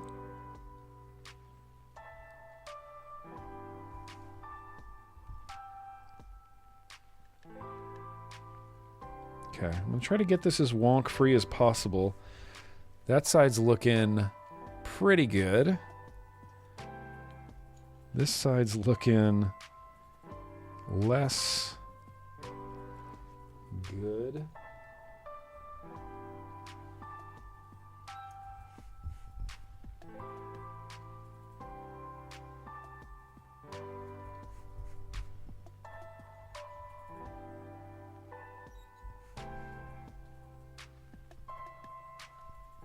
Okay. I mean, that looks pretty good. See, it's a little spaced. You can see it's spaced towards the back.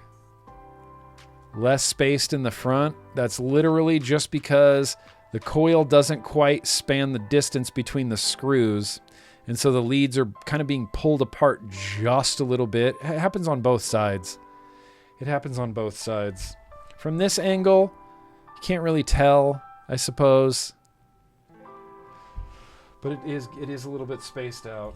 It is a little bit spaced out. You know, and this is the problem with two-post decks. I guess this is the problem with any deck, is finding the right however many wraps would span this distance, but that changes based on what your core wire is, what your wrap wire is, how many, what diameter you put this on. There's going to be times where it's a better fit than others. Let's see. Oh, we are low resistance, baby. 0.08. I'm going to flip this around so you don't have to.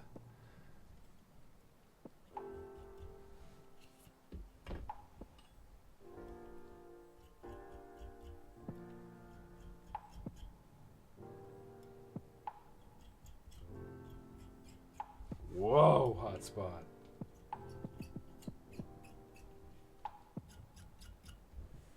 Whoa. Okay. I think we got him. Is that beautiful, Clark? Is it beautiful, Clark? Yeah, if you don't look at the wonk, if you ignore the wonk on this coil right here, that like spacing at the end on the inside, you wouldn't even know it. I know. Wonk means nothing in terms of flavor. I know. You cannot taste wonk.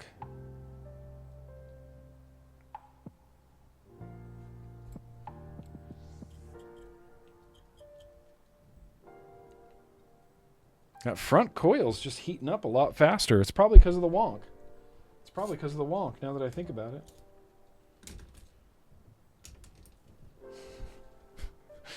It's like, do I use a tool and then just throw it in the trash? I can never find them.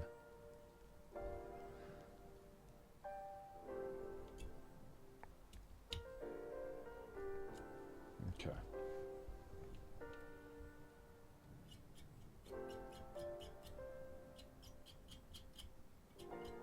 There we go. There we go. Now they're heating evenly. Yeah, now they're heating evenly. Should we try Crackle Cotton? Should we try the Crackle Cotton tonight that we got last week from Mr. Gentleman Crackle Channel himself?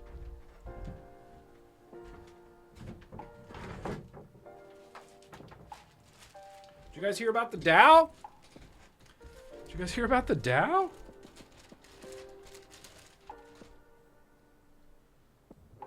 Did you guys hear about that?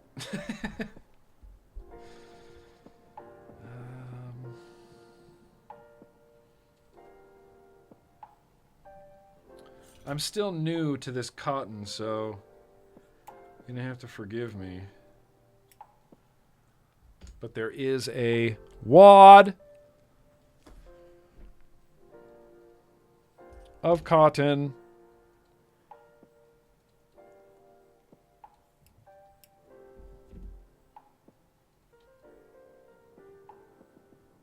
I can't seem to get it just right. I either get it too tight or too loose, too tight.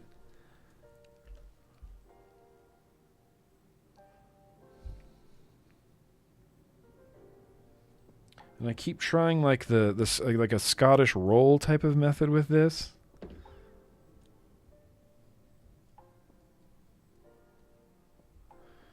Yeah, see, that feels a little too loose to me for some reason.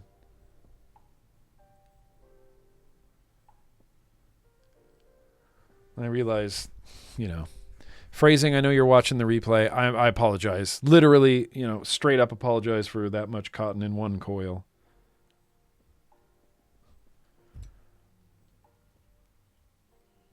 Straight up. Straight up. Has anybody in the chat used this RDA before? Yeah, I kind of do that, Steve-O. I kind of take this separates like this. So I kind of unfurl it and then I cut a square off and then I cut a wide square off, like maybe even from like here to here, and then I'll roll it up and then wick it. And it feels like that's the only way to use this cotton.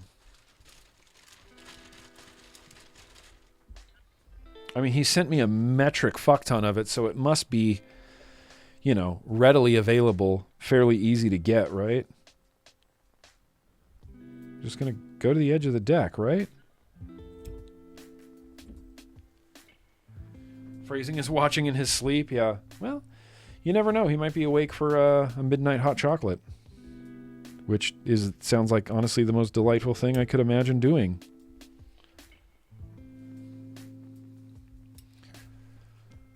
Oh, that looks great. That looks great. Looks great.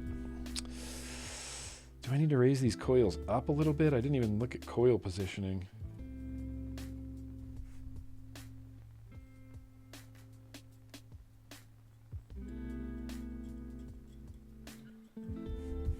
Huh?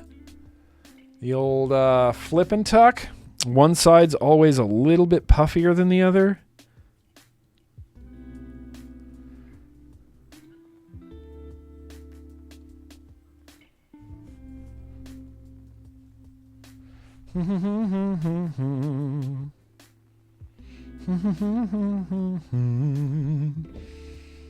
Huh? Thoughts? Not bad?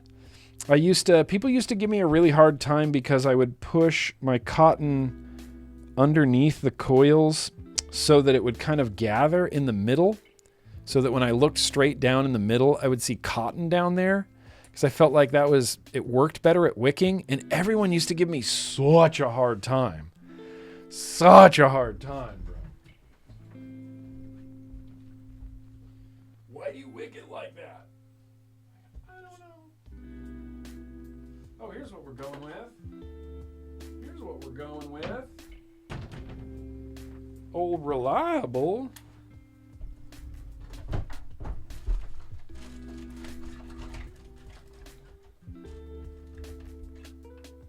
Oh, this is... Oh, shit.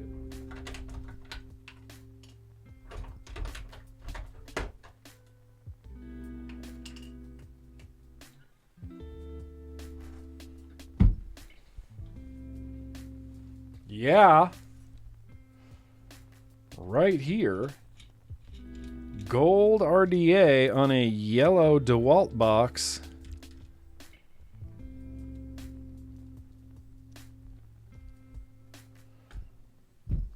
I'd be interested to know also how old. That's too high. Damn, it's too high for hot dripping action. All right, hang on. I can adjust. What can I set this on? How about this? No, that's too short. Okay, wait, hang on. Don't freak out. Can I set you on this? Yes. Hot dripping action. That cotton is kind of right in front of those coils, though. A little too much. And then the jab. It's kind of unfortunate that that's going to be like his thing for the rest of his life. He's going to be 80 years old giving some interview to like the Hollywood Foreign Press, and they're going to be like, talk about the Jeff line again. Remember when you did that? Remember when you said, my name is Jeff? Can you talk about that again? Yeah. So, PJ Cream, Simulation, no. The Alchemist, yeah. Let's do that. We're gonna go with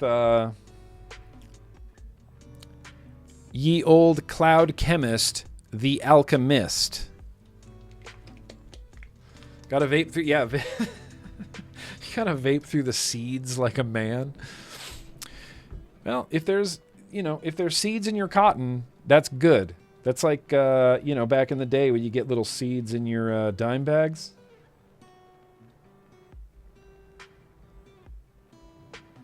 Oh yeah, I forgot this cotton hates absorbing liquid. See, can I just blare through the middle? What'll happen? Oh yeah. Oh. That was excessive, Nick. What are you doing? What are you doing?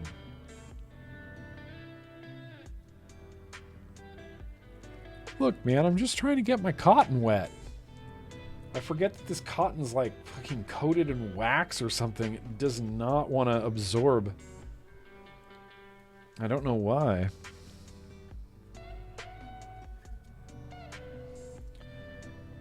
It has difficult absorption.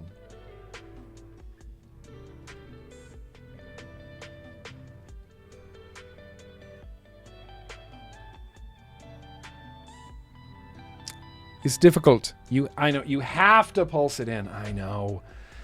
People tell me that, but I forget, and then I don't pay attention, and then I don't believe you.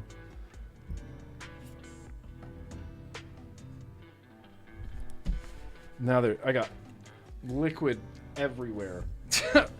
Everywhere. Hang on. I have to go like wash my hands.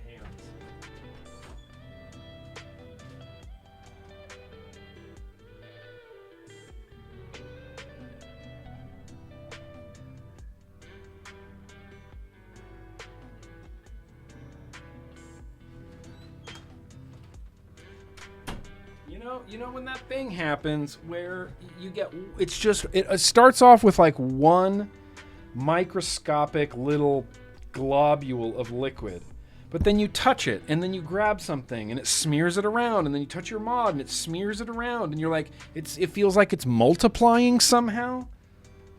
I can't stand that. E-liquid. It's just the worst. Fucked up my wicks. Have to pulse it in. Yeah, I guess you do have to. Alright, forget it. You're not going to get to see any hot dripping action. I shouldn't have gone with the crackle cotton. You know?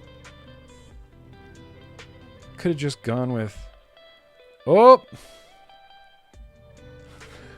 I don't think this is going to fire this. It's giving me... it says too low resistance. Low resistance. All right. It's a 0.09. I don't know why it's having a hard time firing. But here, this is something I know will fire it. But it takes every 18650 that I have.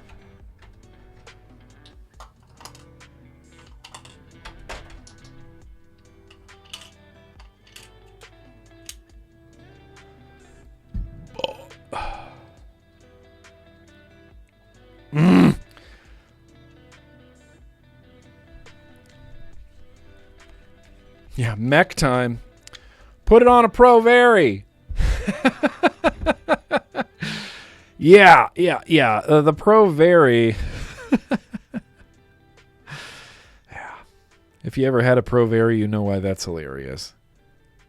The Pro Vari couldn't even fire like a .2.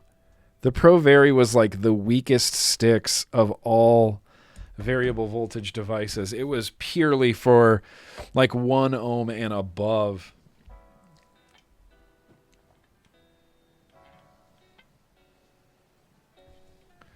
You gotta pulse it in. Just pulse it in. Just pulse it in. Okay, it's pulsed in.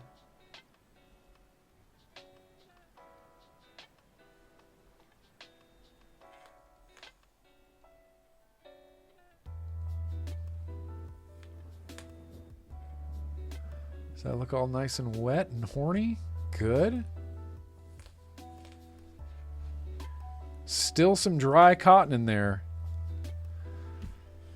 Still some dry cotton. Well, here's the thing. If this cotton didn't like crackle, like have some sort of redeeming quality to it, I would say that this cotton's way too annoying to use, even to function.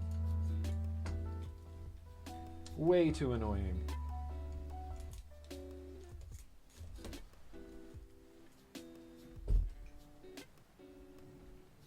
Cheers. And this is even set up to be a single coil if I wanted it to. But we're not. We're just going to put the cap on. There's no notches or tabs. So it's literally just kind of line it up in front of your airflow. Oh, yeah, that'll be good. That'll hit the bottom of the coils.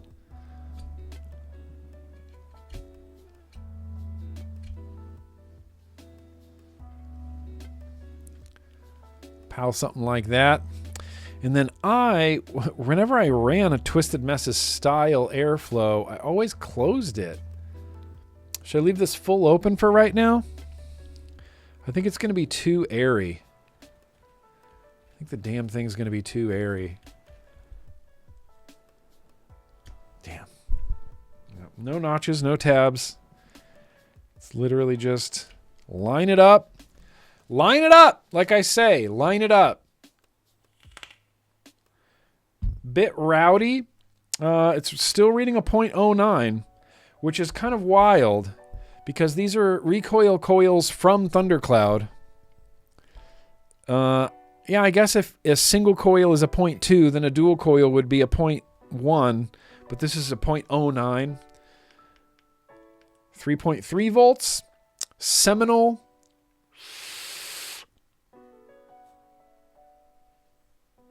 But dang. I mean, that airflow is not as sharp as I thought it was going to be.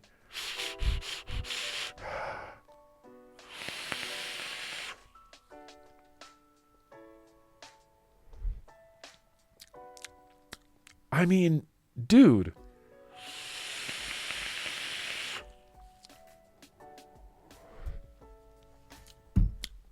What is the flavor profile of the Alchemist? Is this it's giving me like cornflake sugar cookie vibes.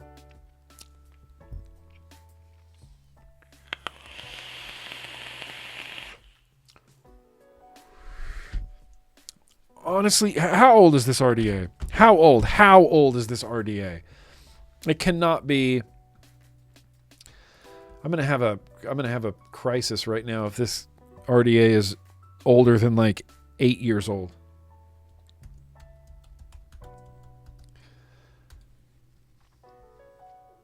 Comp Vape Seminole G24. 9 years ago? 9 years ago. This is a 9-year-old RDA. The Seminole G24.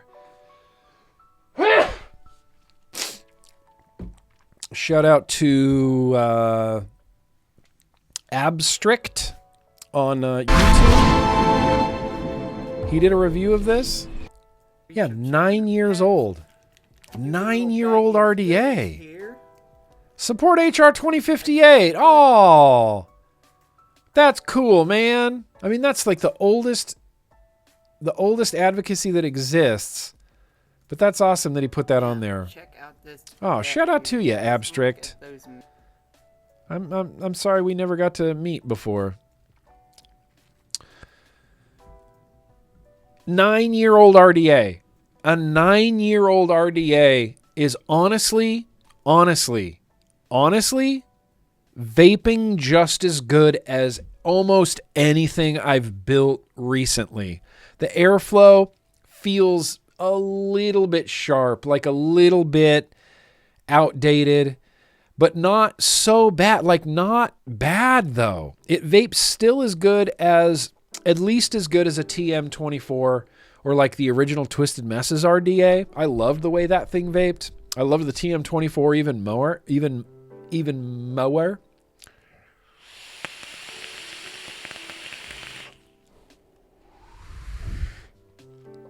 This is vaping awesome.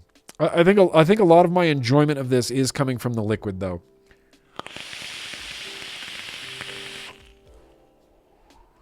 I can't believe this RDA is 9 years old. It's like, what have we been doing for the last 9 years that this RDA still rules and still holds up? I feel like 10-year-old vape gear should maybe feel a little outdated, but this feels... Yeah, this feels modern. Honestly, this feels like a modern RDA. Flavor for days, cloud chasey as hell. I'm going to try to turn down the airflow a little bit.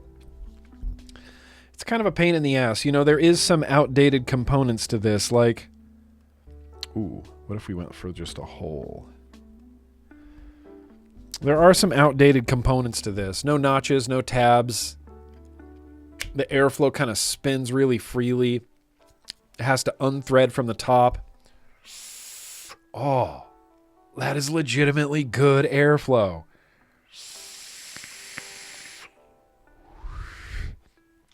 It's very slightly sharp.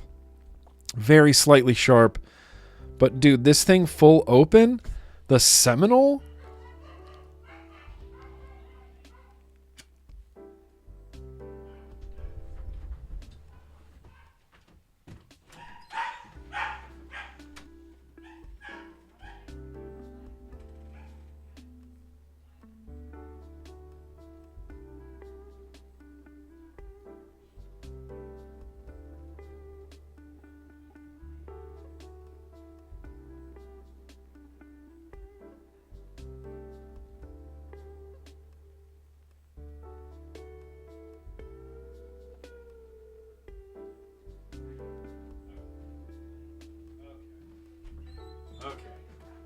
Love you. Yeah, okay.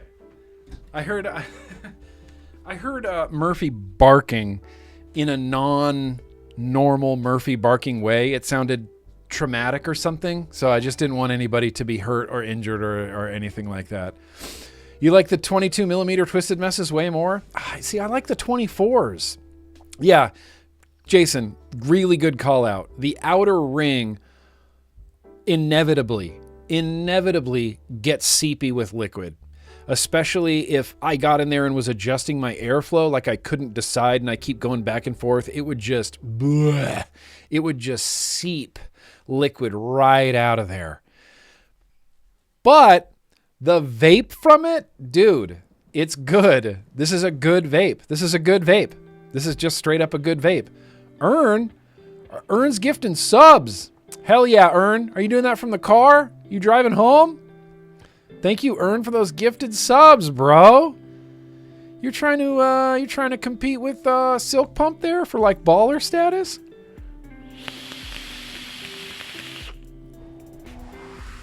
I can't believe how good this is. I cannot believe how good this is.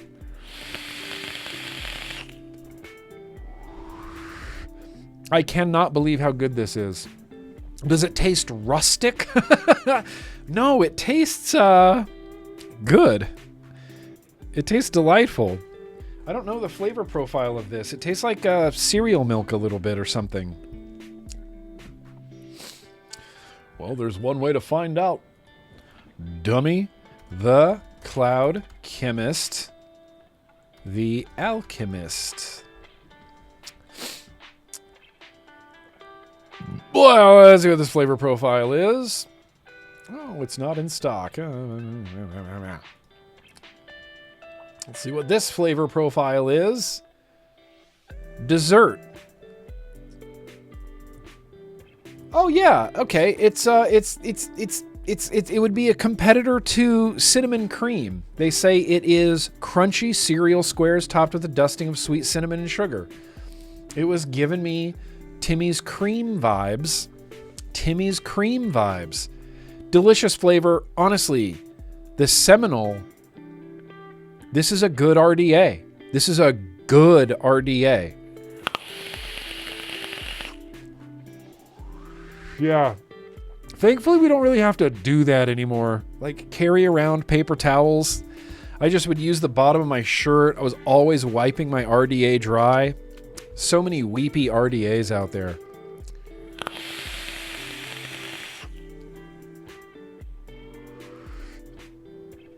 You are very generous, Ern. You're very generous, and it is very appreciated. I feel very thankful for the abundance. Seminole, 10 banana stickers. 10 banana stickers. Especially because it's 9 years old. And it still holds up, and it's still vaping great. The airflow might be a little bit sharp. It might be a little bit crunchy. But it's not, a detraction. It's not a deterrent. That's a good vape. This is a good RDA. 10 out of 10. 10 banana stickers. Would recommend this RDA. You think, did I review this RDA? For some reason, I feel like I didn't.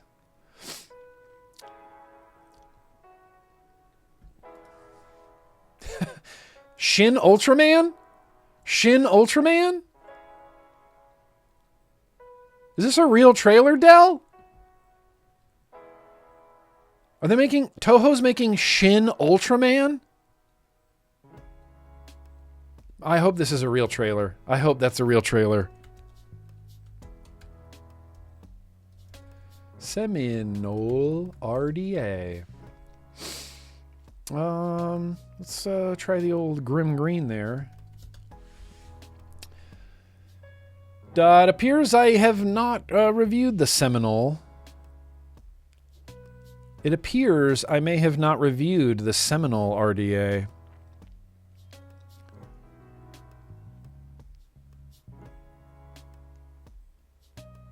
Oh, Recoil Team Single Coil. Thank you, Sam the Vaping Bogan. Vape Vlog Live. Geez, remember those thumbnails? Remember these thumbnails? That was a trip. I don't know what I was doing there. F the FDA, F the AMA, yeah. Okay, so it appears I may have not reviewed this. That's not abnormal. That's not abnormal in any way. All right. Damn, Seminole RDA. Seminole RDA. That's a good RDA. I might pack this up and give it away. I might pack this up and boosh it away. Someone needs this RDA. It is good.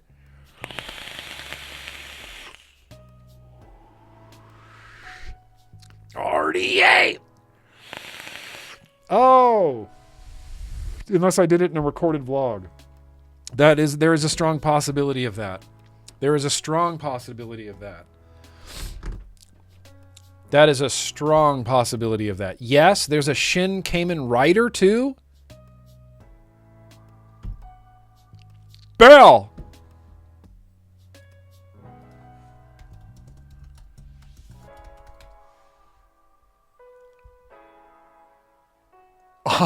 I can't believe that.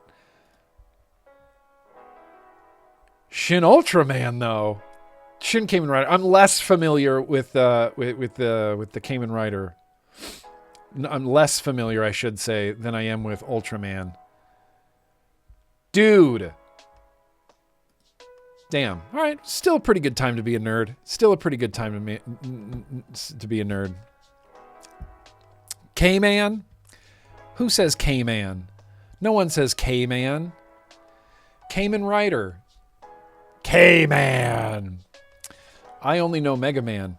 You should get hip to Ultraman. Shin Ultraman. That's going to be great.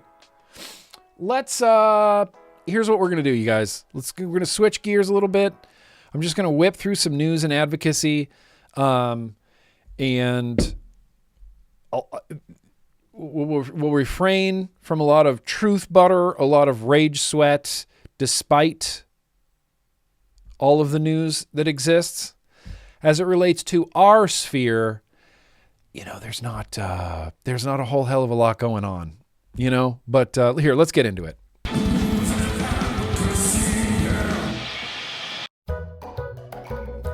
I don't know why it always goes to the beer segment after that. I don't have any way to fix that. You guys see, you guys saw Pam Bondi there talking about, you know, clients that may or may not exist, or people that may or may not have been trafficked to certain other people that people are in prison for right now. Apart from all of that, there was a little blurb in there about vaping. Pam Bondi. Did you guys see the Dow? It's at 50,000. Dow at 50,000. Pam Bondi had some things to say about vaping as well. So we should definitely pay attention to everything Pam says about vaping. Ready? And in October, when you were testifying before the Senate, I know you and my friend Senator Katie Britt discussed concerns of infiltration of the illegal Chinese vapes into our country.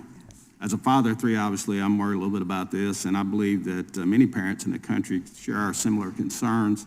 Can you provide an update on DOJ's work in this space over the past few months?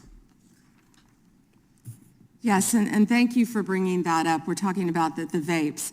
And this should be an issue where both sides of the aisle can work together on.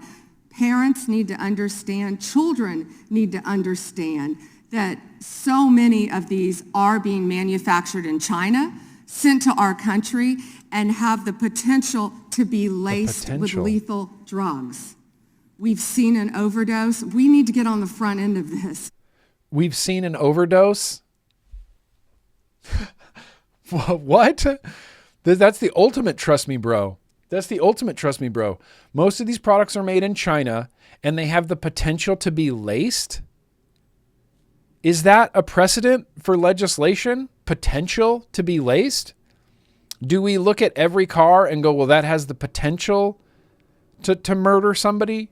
Do we look at, I mean, that seems insane to me. These have the potential to be misused. Oh, so because they have the potential to be misused, that alone is a reason enough to ban them? Come on, Pam.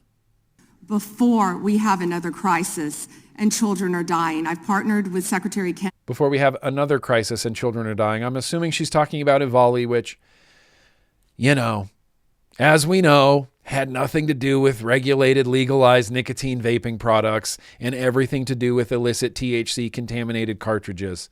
But she can just say things like, we've seen an overdose. On what? On what? On a nicotine vape? No, you didn't. Did you see an overdose on a nicotine vape that was laced with fentanyl? No, you didn't. Did you see an overdose on a nicotine vape that was laced with marijuana? No, you didn't. No, you didn't, Pam. Of course, at HHS on this matter, but thank you for bringing it up. You know, they're selling these things as flavored vapes illegally in many stores around the country. Secretary Kennedy and I actually we went and did something on this, and it was sadly the day that Charlie Kirk was assassinated. And so. No, you can't earn. Didn't get. You can't. Those don't have the possibility to be something worse than they are. A lot of attention, nor should it have after that happened. But yes, we're continuing to work on that, and thank you for bringing that up. That's happening in all of our states, and I would ask everyone here, I know Congresswoman Ross was just nodding, it's happening in every state. And not only are they laced with THC, many of these vapes, but they could be laced with fentanyl. We have had a child, I wish I could think of the state it was in, but we have already had someone overdose. And we have to get together on this, and we have to get on the front end of this. And what did she say right there? I've seen someone overdose? In every state. And not only are they laced with THC. They are laced with THC. It's not even a possibility now. They are. They just are. Chinese vapes coming into America, they just are laced with THC now. It was just a possibility a minute ago, but now they definitely are, and they could be laced with fentanyl. And then the reason that I know that she's lying is because it's Pam Bondi, and you can't lace an e-liquid with fentanyl. You just don't. You just can't. You just can't. Like you can't fill up your Tesla with diesel. You can't. It's not a possibility. It's not a realistic thing that exists in reality. Many of these vapes, but they could be laced with fentanyl. No, I'm sorry, Pam. I'm sorry that you're wrong about this. We have had a child, I wish I could think of the state it was in, but we have already had someone overdose. And we have to get together on this, and we have to get on the front end of this. And I would love to work across the aisle on this to protect our kids. How many school kids do you see now vaping? And it's not only, I believe a vape has 20 cigarettes, but you know, that's one vape is 20 cigarettes, I believe it is. But also, one vape is 20 cigarettes. I'm like, what the fuck do you even say anymore? How do you correct this information? Pam Bondi is the Attorney General of the United States, and everything that she just said is complete hogwash. Like grade A, certified, wrapped in plastic, stamped by a big guy in an apron, hogwash.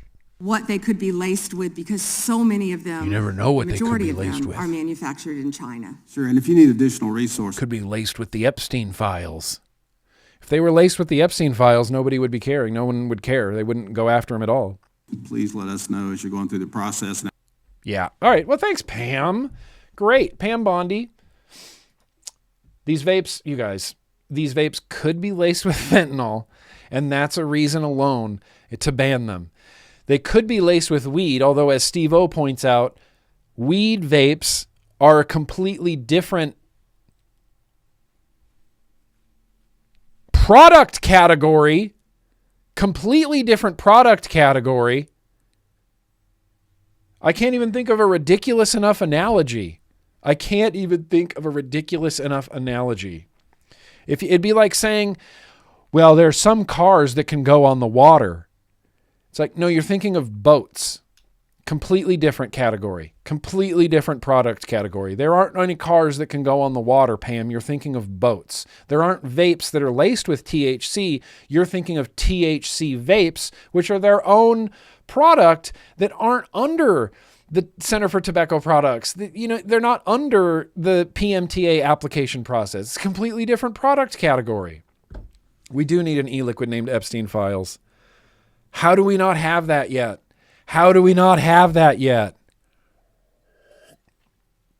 Actually, that might be horrible taste to have an e-liquid named the Epstein Files. Although, it wouldn't hurt to bring a little bit more attention to this. In other parts of the world, people are resigning and being arrested. And then here, we're just arguing if they even exist or not, or what was redacted and what wasn't. We're a proper country. Don't try to tell me otherwise. What else is interesting is vaping, or not vaping. Yeah, we're gonna get there. One more. I got to talk about one more thing. Oh yeah, we already did John Cena. Vaping. Cannabis right now is going through the exact same thing that vaping has gone through for the last 10 to 15 years.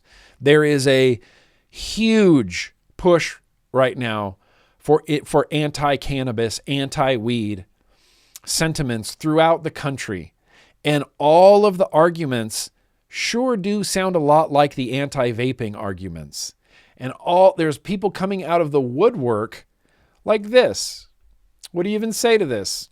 For those saying there's no evidence marijuana harms the lungs, this is a CT scan from a marijuana smoker showing permanent, irreversible lung damage.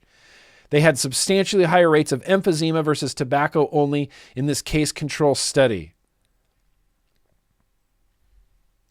This guy also does get a lot of community notes, thankfully, but tell me that this isn't just anti-vaping propaganda of one person pulling out one study that shows one CT scan where there is some damage. And then everyone goes, oh shit, look at that CT scan. Marijuana smoke, cannabis smoke must be harming our lungs. Look at this guy. MD, he said it's real.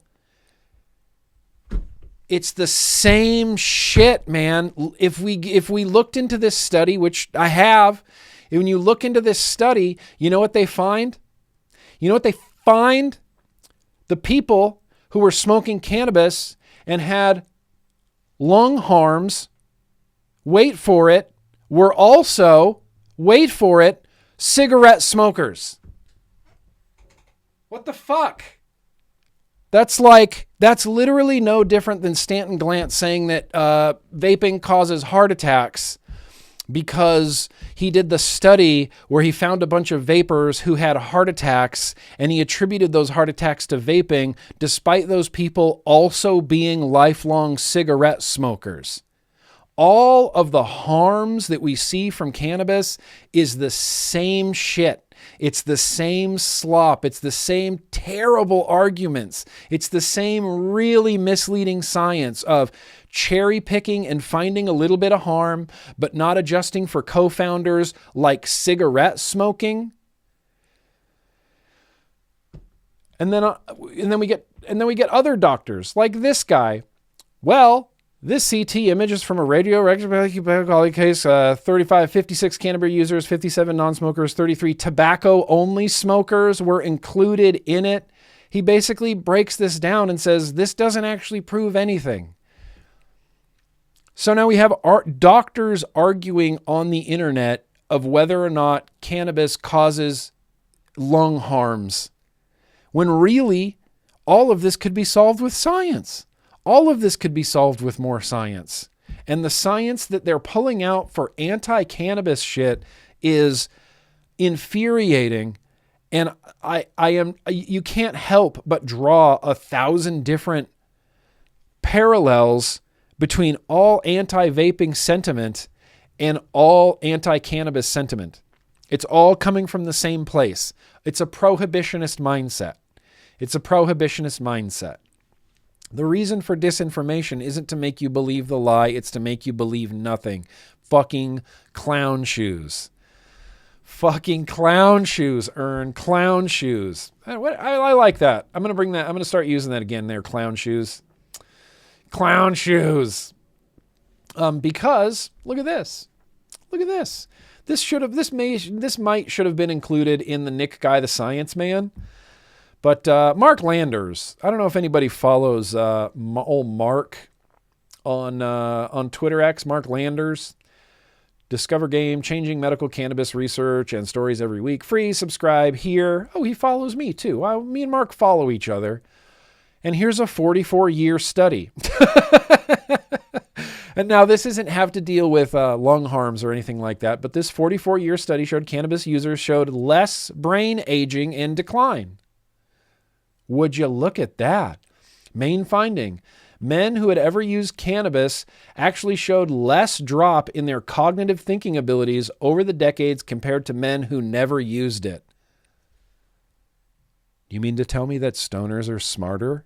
Stoners are smarter than normies? I wouldn't have believed you before, but we have a 44-year-long study. That's crazy. Overall conclusions in this large group of men tracked for over 40 years, cannabis use did not cause harmful long-term effects on age-related brain aging or cognitive decline. Here, we can click on the science right here, or we can look at this fancy infographic that was most likely made by robots.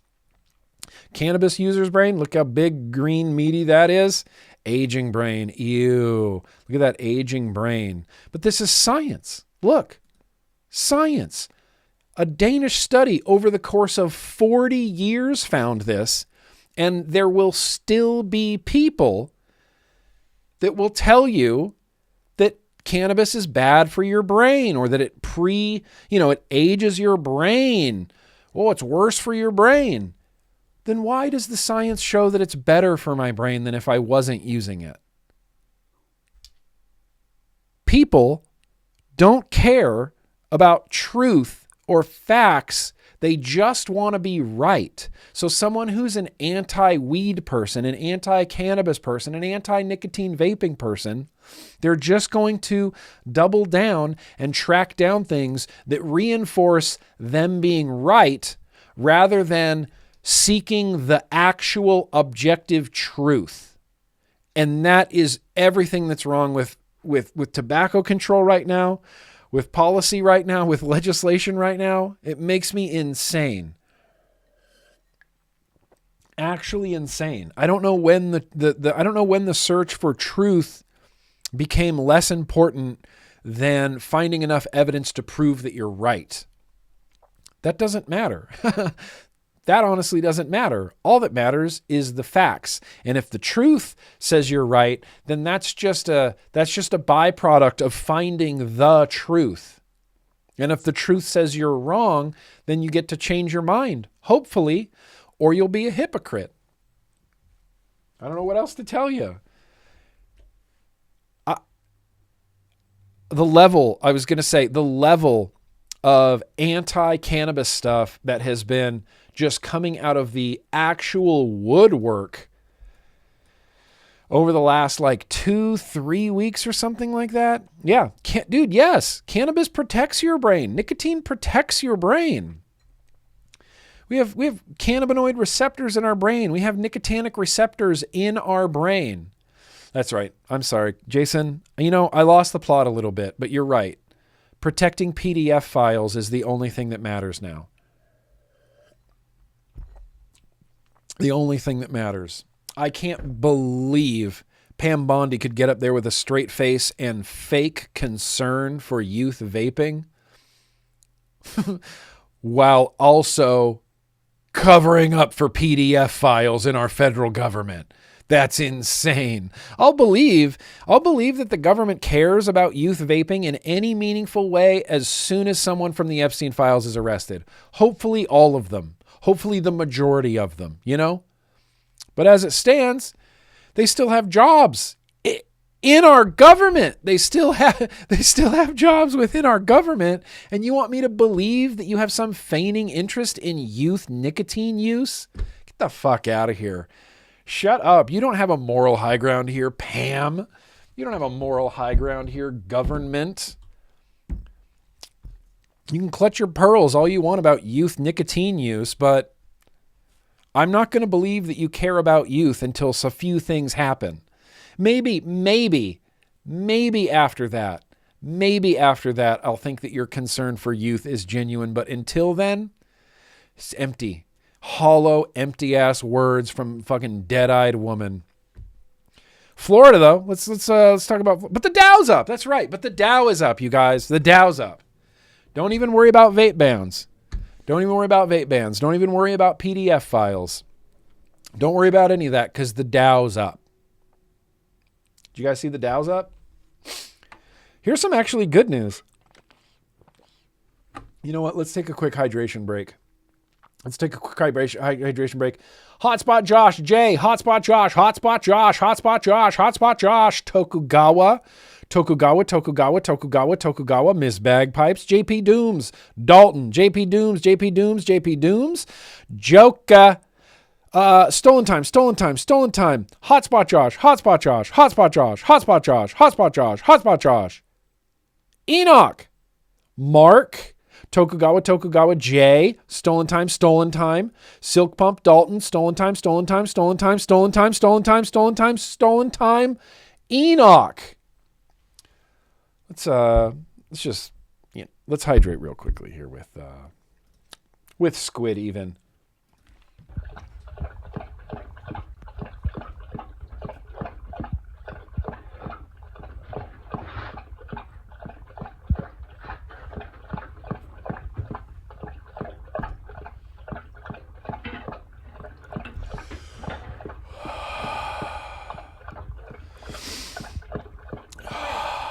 Squid.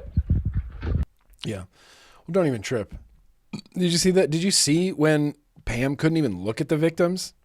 She couldn't even turn around to look at them. She just kept her head down.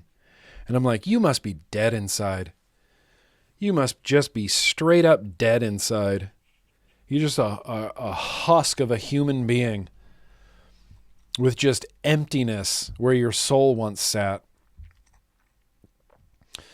Here's some good news. You ready for some good news? Hell yeah, dude. Shout out to Florida. Ron. Listen, I don't agree with Ron on a lot of stuff, but I do agree with him on some stuff, and I think this is a good step in the right direction. Florida's heated tobacco bill signals a shift towards tobacco harm reduction. This was written by the, burp life, by the incomparable and not credited enough Lindsey Stroud.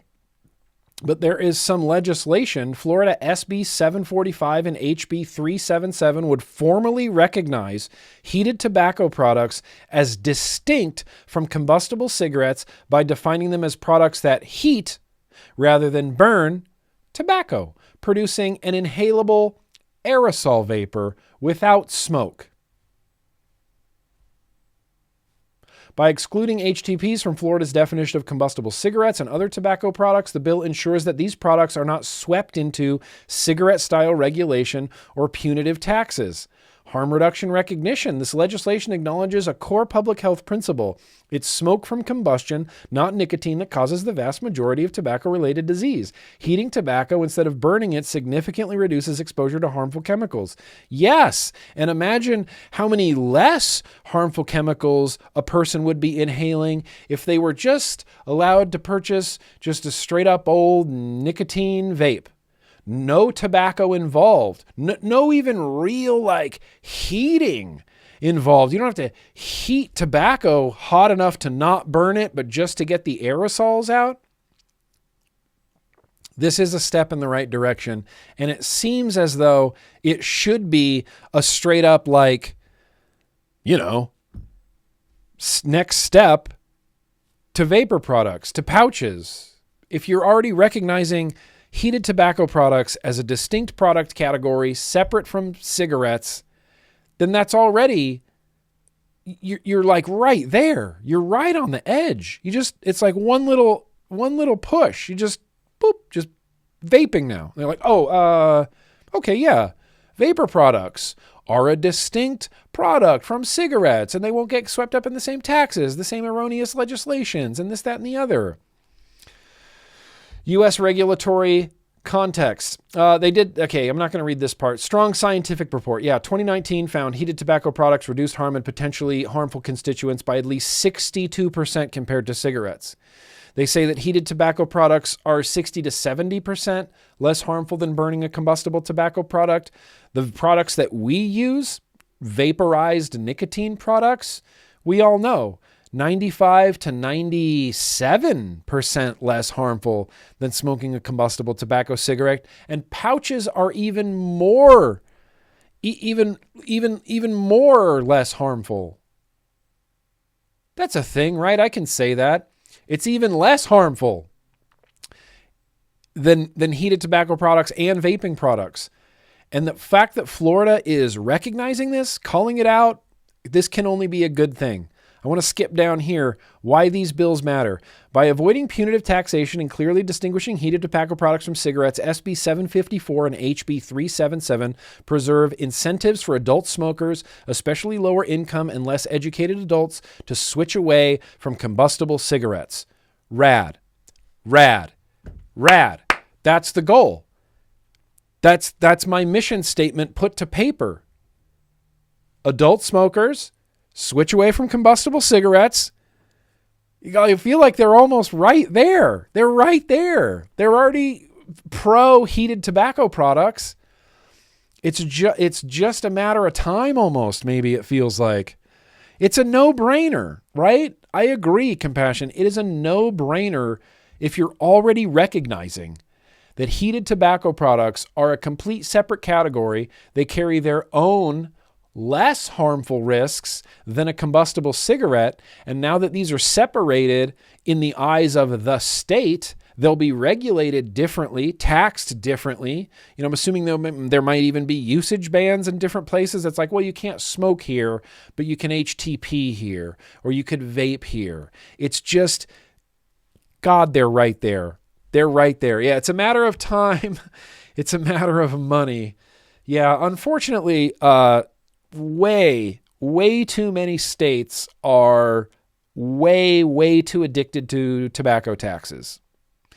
California is one of them. Massachusetts is one of them. We love tobacco taxes. We love them. And we use them for things that they're not supposed to be used for, like, mowing golf courses and paving roads. They're supposed to use tobacco taxes for anti-tobacco education, and health care and things like this. But that's not what it gets used for. That's not what it gets used for. It's just an unaccounted, essentially slush fund. They kind of use whatever they want. They kind of use it for whatever they want. So that's some good news. I'm going to put a link to this down in the description, but shout out to Lindsay Stroud to Tobacco Harm Reduction 101. There are some new bills headed through Florida. And I'm not saying we need to call and support these bills, but it definitely wouldn't hurt to probably reach out to some lawmakers, make them aware of these bills, and ask them to support it and tell them that you support this, that you support differentiating between heated tobacco products and combustible tobacco products. This can only be a good thing. This is what's the saying? A rising tide lifts all boats. This is a rising tide that could potentially lift all boats. Now, the last thing I wanted to mention tonight, now served with a community note. I'm going to point you, look, and I know a lot of people aren't on Twitter X, and look, I get it. I get it why people don't want to be on that platform. I don't necessarily want to be on this platform, but this is where everything happens in my eyes. Everything happens on Twitter. I can follow Thomas Massey on Twitter. I can follow Rokana on Twitter. I can follow the people I want to follow on Twitter. I can follow like the Libertarian Party and Josh Ekel and Justin Amash and all these people because they're regularly posting on Twitter. And that's just where I see news and things happening. It's a terrible platform, but it's where things happen. And I'd like to, if you're on Twitter, to please follow this account, THR Community Notes. I don't know who this person is, but they are making essentially an archive of every time someone on Twitter gets a community note for lying about vaping. And I like community notes. I think it's the most bare minimum thing that a platform can do because as we saw earlier with sitting in a sauna for 3 days to quit smoking, people get on the internet, just say stuff. They just say stuff. You can put a little exclamation point emoji and then just put breaking news and then just say whatever the fuck you want. And people will kind of believe it for a really long time until someone gets mad enough at it and goes, okay, well, this needs a community note. And they'll try to add a community note and then it needs to get voted on. Community notes are the bare minimum of what we can do on social media. And all of these community notes are great. World Health Organization. We've seen all these before. World Health Organization. And they keep, they're constantly adding to this. Anytime community notes pop up, they add it. They add it to the archive. And I love this account. I just like following it as an archive of community notes because there was a brand new community note just handed out. Oh, Yuka. Yuka's one of my favorite people on Twitter. Yuka's in Finland. Now served with a community note. There's nothing I like more than logging on to Twitter X and seeing a tweet from Yuka saying now served with a community note. Those words, now served with a community note, those are the best words you can read on the internet. Best words you can read on the internet, Jeremy M. Now served with a community note. Ready?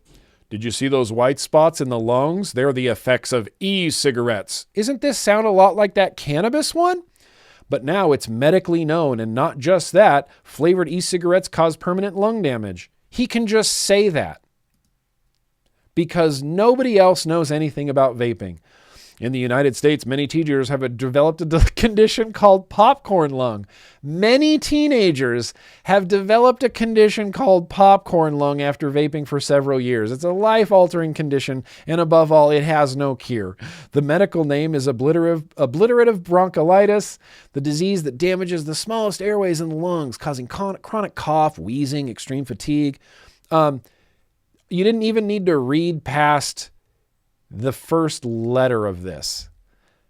There aren't many teenagers in the U.S. have contracted popcorn lung.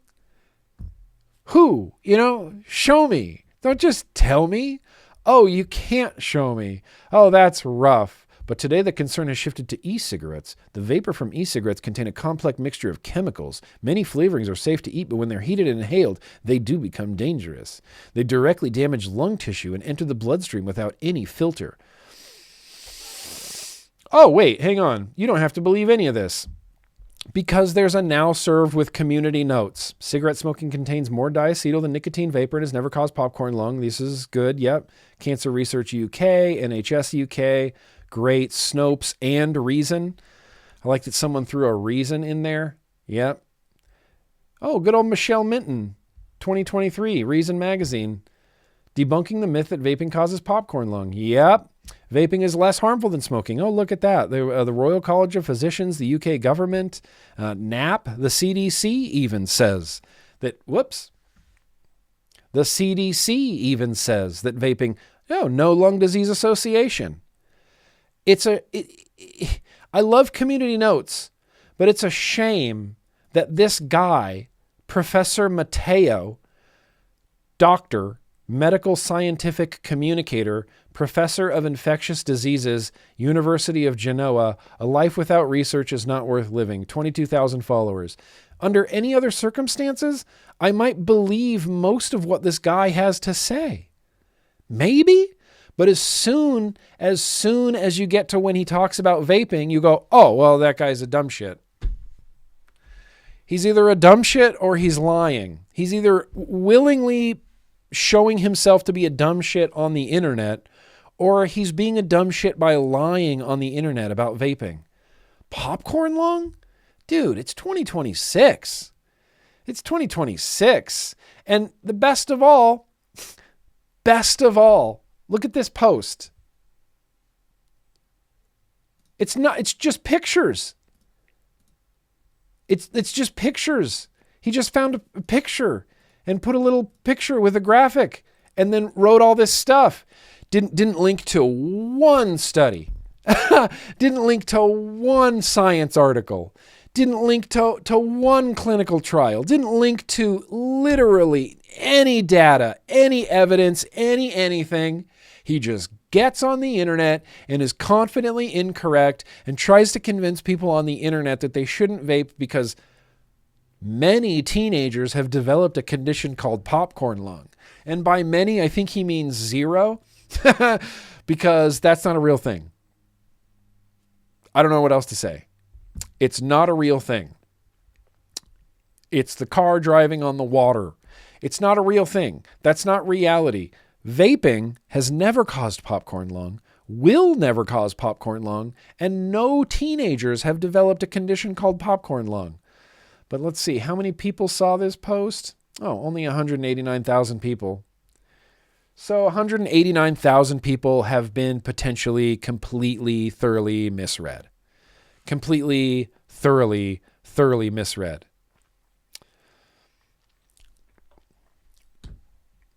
There you go. There you go, Mateo. Now served with a community note. God, I love community notes.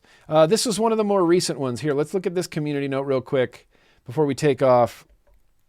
In November, we bring awareness to the leading cause of cancer deaths in Ontario, lung cancer. Whoa. Last year, I rose in the House to speak on this important topic and the health risks that vaping can have on young people.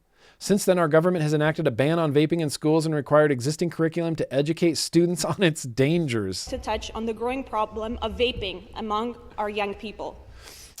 Canada, also BT Dubs, recently released some very interesting numbers around youth vaping, where it's kind of non-existent in the country.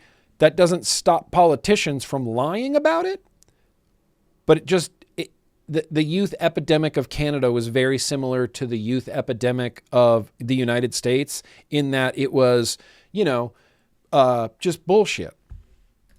And as you know, my colleague, the member for Kitchener South Hespeler, has done incredible work. I'm going to actually play this video while all of the community notes are visible right here. Advocating for keeping vapes, tobacco, and cannabis out of schools. And in a way, both of our motions intersect on this vital issue.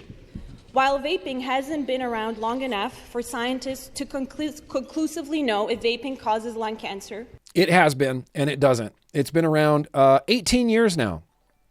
18 years of, maybe even longer, 18, 19 years? How far back is 2007? That's when they really hit hard in the United States. We have mountains of empirical evidence showing that vaping does not cause lung cancer. In fact, there's not a study or an article or an unpublished study that even connects vaping to lung cancer. So she's a liar. We do know that vapes contain dangerous chemicals that no child should ingest. Sure. These include, of course, nicotine, Yeah. a highly addictive substance that negatively affects developing brains. No and science around harmful that. Carcinogens Nope. like formaldehyde. Nope. Another chemical found is diacetyl, Nope. which is linked to a lung disease known as popcorn lung. That's correct. Which is damage to the lungs' small airways. That's correct. Speaker, while we don't know if vaping causes lung cancer, It doesn't. there is a chance that it might. It can't. And keeping these devices There is a out- chance that it might? That's their goddamn justification? There's a chance that it might? What other product, what other legislation has ever been passed on? There's a chance it might. There's a chance it might? There's a chance that every time you get in your car, you could die. You're literally taking your life into your own hands every time you get in a car. There's a chance you might crash. Should we ban cars? If you're on a bicycle, there's a chance you could crash. Should we ban bicycles? If you're on a motorcycle, whoa, there's a chance you could collide with a car. We should ban everything that has a chance to be dangerous. Anything and everything. Beer, banned. There's a chance that it could cause cancer. This can that the beer came in, there's a chance that it could cut my finger open. We better ban it. We better ban it. Indoor heating, there's a chance that it could get too hot and cause me to have some sort of like heat stroke. We should probably ban it. In fact, this beanie, there's a chance that this is going to make my head too sweaty and I'll be dehydrated. We should ban it. There's a chance that I could drop this cup and it would cut me. We better ban it. If there's even a chance, it needs to be banned. Burn it down. Burn it down. JJ, I mean, that is a serious affliction that affects millions of men nationwide. There's a chance that my balls could get stuck in my zipper. Ban zippers. If there's even a chance, it needs to be banned. If there's even a chance of harm, it needs to be banned. I am thankful every day that I'm not a person who needs a full-time government babysitter. I'm thankful every day that I'm not that person that just runs to the government for every tiny little thing. And I just need a full-time government babysitter. I need the government to tell me what to do. I need the government to tell me what to drink, what to eat. Can't make any decisions on my own. Can't have informed consent. I just have to run to the government every chance I get. God, I'm thankful I'm not that person. Out of the kids' hands could prevent a potential health crisis that we may not even see coming. Okay, so, I mean, fuck her specifically and directly, and also all the community notes. Cancer risk from vaping, from smoking is less than 1%. Oh! That's not 0%. That's not 0%. There's still some risk involved there. There's still some risk. Ban it. Ban it. If even there's a chance, if even there's a fraction of a percent that something could harm you, unacceptable. You cannot. You could not have that on the market. Yeah, ban balls. Ban your balls. Ban balls. Ban zippers. I mean, it spirals out of control if you keep thinking about all of the things that can harm you that need to be banned. I mean, everything. This pen. Ow. That harmed me. This pen should be banned. It has the potential to harm me. This paper, this could give me a paper cut right between the webbing of my finger. Ah! Ban it. Has the potential to harm. Has the potential to harm, Canada. We have to make the world into a Nerf world so that nobody will ever possibly ever get harmed by anything. And I mean anything. We're gonna need to ban a lot more stuff. We're gonna need to ban walking. We might even need to ban breathing, because if you go outside and you inhaled some car exhaust, ooh, that could harm you. That has the potential to harm you. It's a close call. It's a close call. Should we ban breathing? Hard to say. I mean, obviously we're going to ban anything that's sharp, right? Like any scissors, knives, cutting utensils, letter openers, all those need to be banned because they have the potential to harm you. In fact, even things like bed sheets, pillowcases, those could suffocate someone. We need to ban those. They have the potential. They have the potential of banning something. Wow. Can't think of all the things we need to gonna ban. Cars, boats, all transportation, planes, everything. That's true. Oh my, I didn't even think about that, Funk That Guy. Everyone who has ever drank water has died. That's a pretty strong correlation. Whoa. That's a pretty strong correlation there. You're absolutely right. Everybody who has ever drank water has died. Maybe there's something there. Maybe we should stop drinking water. Maybe we should ban water. Maybe we should ban water. Can we just get a big red button and start over? Unfortunately, I wish that were the case. We can't. I mean, it depends on how big you want that red button to be. How big do you want that red button to be?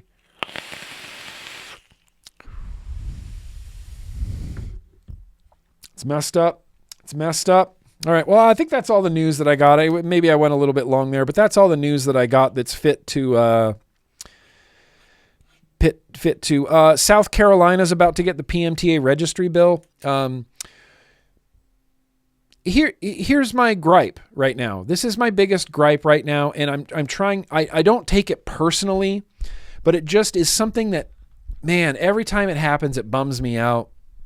And that is, don't be the person. Okay, and I've said this last week, and I'm going to say it again now because I just got an email that triggered this in me. But don't be the person that only cares about something when it directly affects you. Okay?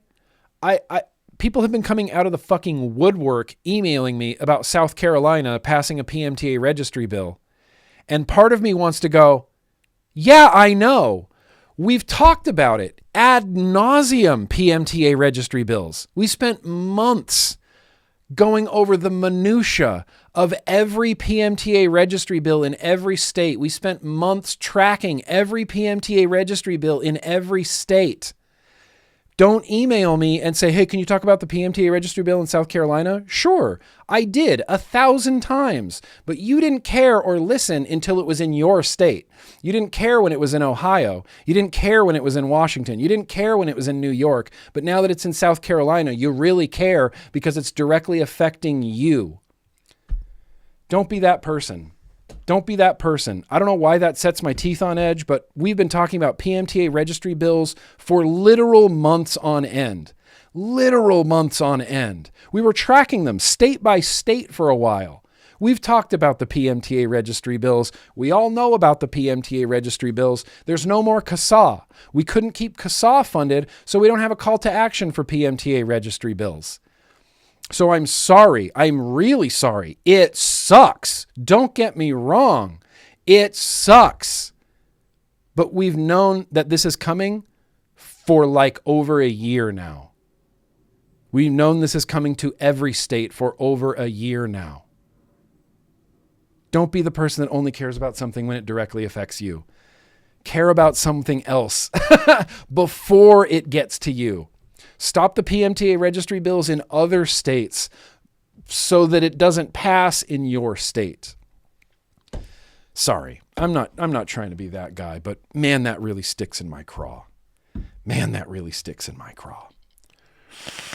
So, if you're in South Carolina, the only option now is to contact the governor's office and ask him to veto it. It's been passed through the House, it's been passed through the Senate, flew through both of those, and now it's going to go to the governor's desk, and all he has to do is sign it. So the last Hail Mary that can happen in South Carolina is to call the governor and ask him politely to veto it.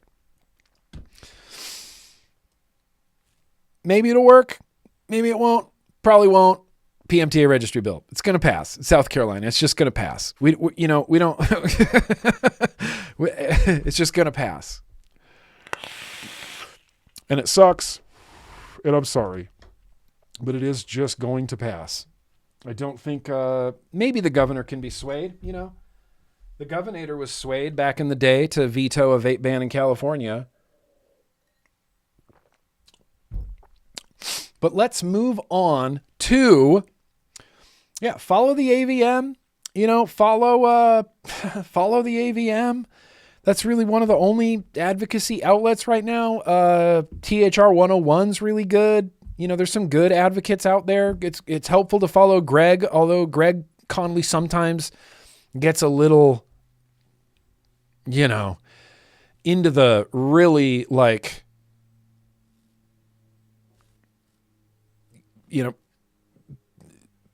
into it, into the legislation he'll have a tweet that's like, okay, well, that doesn't mean anything. That's not, you're getting into this really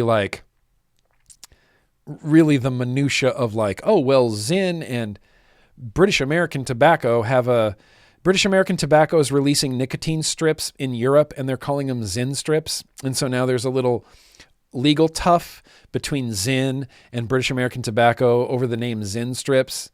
And that's all well and good to know, and that's fine, but it doesn't, it's not advocacy. It's not protecting American vaping manufacturing. And that's the really important part. That's the really important part. So, use guys. Listen, hey, I love you, and I'm not being accusatory. I'm in no way being accusatory to anybody in the chat in any capacity. I want to encourage people to care about something before it directly affects you. It's the old poem. I didn't speak up for so-and-so because I wasn't a so-and-so. I didn't speak up for this group because I didn't belong to that group. I didn't speak up when they went after this organization because I wasn't part of that organization. And finally, when they came after me, there was no one left to speak. Welcome to the world. Welcome to the world, everybody. Burn it down.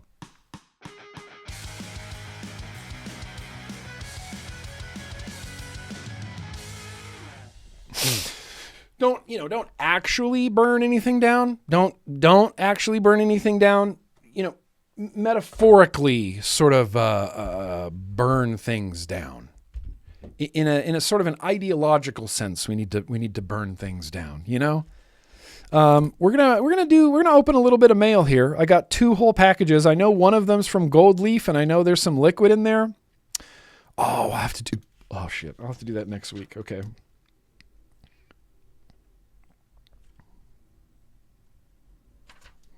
I already skipped something. I got 2 packages here.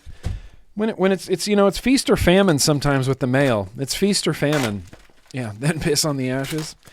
No, we don't get to actually burn it down. We can burn it down, but not in a arson sort of fire starter kind of way. I don't, I'm not encouraging those types of crimes. Not by a mile. All right.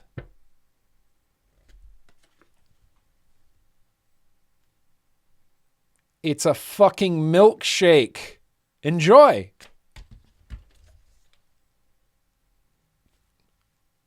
Okay. How do I pronounce this? Can anybody pronounce this? Nitsugi? Gold leaf? Nitsugi?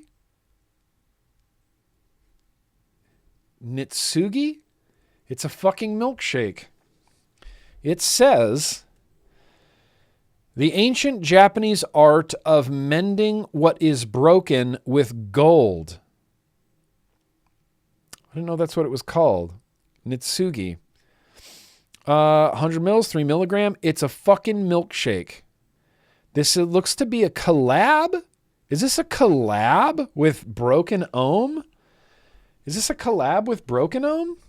Because that right there looks like the Broken Ohm symbol, XG. That's the gold leaf G.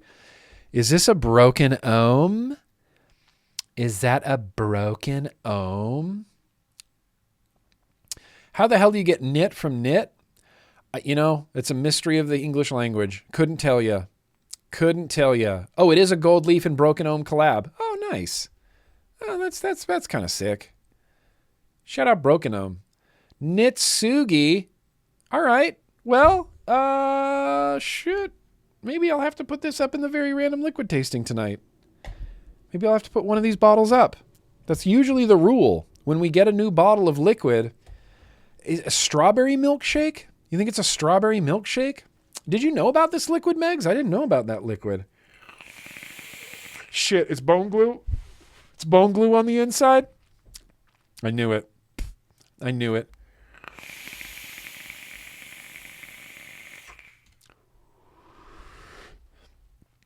Nitsugi? How am I saying it? Kintsugi? Nitsugi? I'm not Japanese. I don't speak Japanese. How would you think I would pronounce that correctly right out of the gate? It's Kintsugi? Kintsugi? I've never taken a lick of Japanese in my life. But you can't blame me. Right? Kintsugi? Nitsugi? Oh yeah, it is K-I-N and not K-N-I. Hi. I've told you guys I'm dyslexic. You guys know I'm dyslexic. Kintsugi. It looks to be a strawberry. Is it not? What's the flavor profile of this?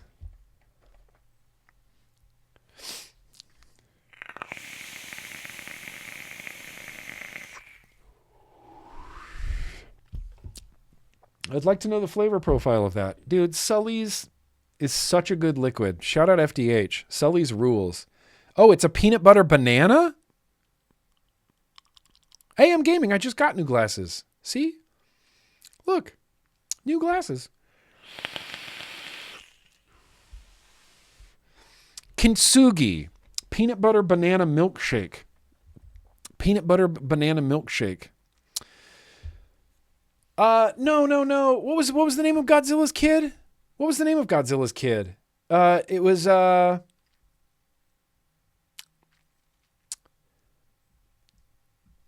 don't think it was Kintsugi.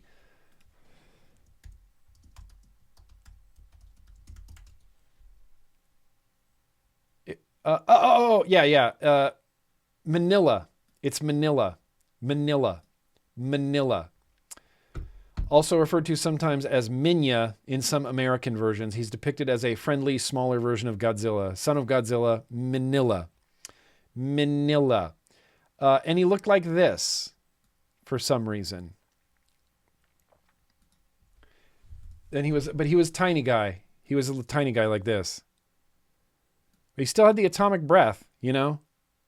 Still had the atomic breath. That's Manila. We can name a liquid. I should name a liquid Manila. Son of Godzilla. Although he had to learn his atomic breath.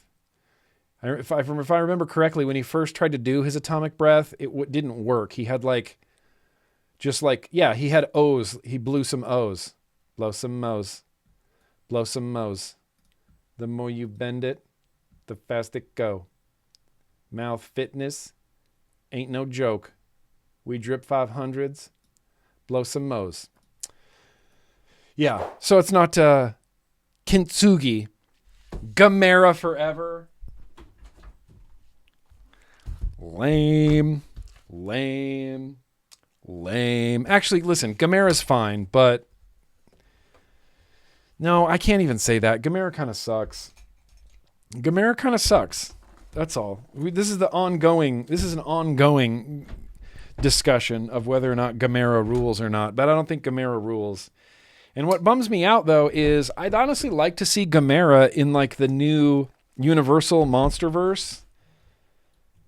You know, because there's Godzilla Kong 2 coming out, or Godzilla Kong with Space Godzilla Armageddon or something. Even though I don't think I saw Space Godzilla in the trailer, it looked like an aquatic monster, like an aquatic kaiju. It's a vanilla custard shake. Okay, why? Who's saying peanut butter? Was it peanut butter? Is it peanut butter? The never-ending story. Oh. What an incredibly classic movie is The Never-Ending Story is.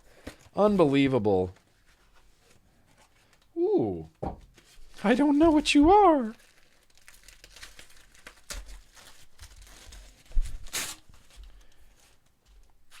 Oh, shit.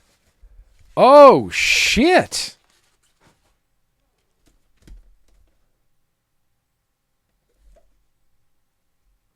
Oh, shit. Is there reviews for this? Mike Vapes already did a review for this, right? He's had a review out for a month already. There's a new Raiden. There's a new BD Vape Raiden, limited edition 300. It looks to be like World of Warcraft inspired. Ogarim. I don't know exactly what's on there. The BD Vape Raiden 220. All right. Well, I'm obviously going to open this as soon as possible. Remember when this was a good camera angle?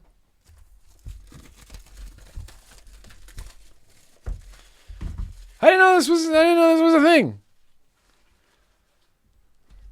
I know, just the box is kind of sick with it. Oh, yeah, look at this. I think that's leather. No, it's not leather. It's pleather. Okay, well, it looks a little bit ridiculous. I mean, holy shit. That is some wild emblems on there. That's some sort of like ogre orc that's a World of Warcraft thing, right? Is this World of Warcraft logo? I don't know. I don't play World of Warcraft. Is this Warhammer? Is this Warhammer 40K? Or World of Warcraft? Limited edition. There's only 300 of these. This is 175 out of 300. BD Vape dual battery banger. Well, despite the really, really big, that's not a thing. That's not necessarily a thing for me. I don't love the really protruding, like, it's cool. I'm not going to say it's not cool, but it's kind of not a thing for me. I don't generally jam on that kind of stuff. This is great packaging, though. This is beautiful packaging. Okay, I got a car. I got a instruction manual. I got some other things in here. Mostly just going to be a USB-C cable and a lanyard.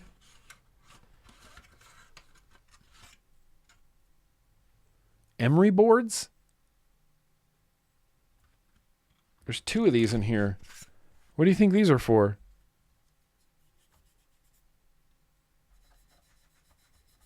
Maybe polishing this stuff up, huh? Keeping it clean? I don't even know. But I got 2 emery boards. So that's the weirdest thing I've ever received with a vape.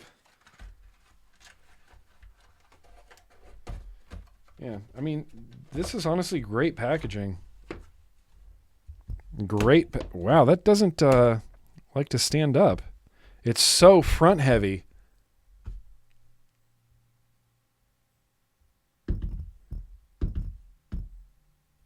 That's really front heavy. I'm sure it'll be better once there's batteries in it. I would actually like to see this screen.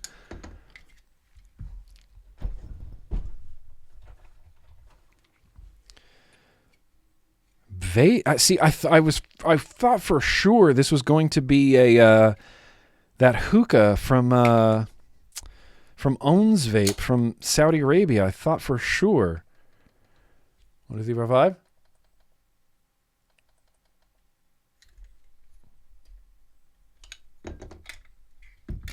What are these batteries dead?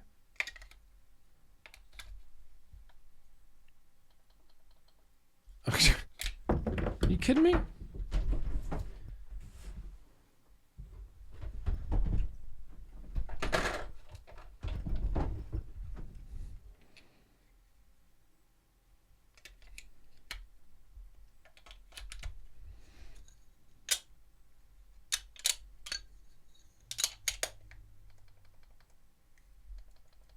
Okay, maybe mine's broken. Oh, God, it's got an on-off switch. God damn it. Off, on, off, on, off, on. White screen. I mean, it looks pretty nice, honestly. I don't know if you're going to be able to, like, appreciate this screen, though.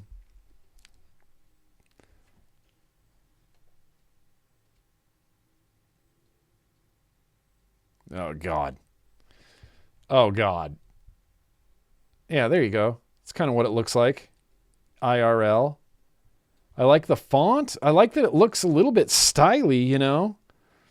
I like that it looks styly. It's kind of sick. It's kind of sick.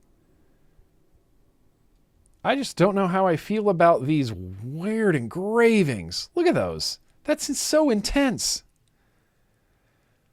That's so intense.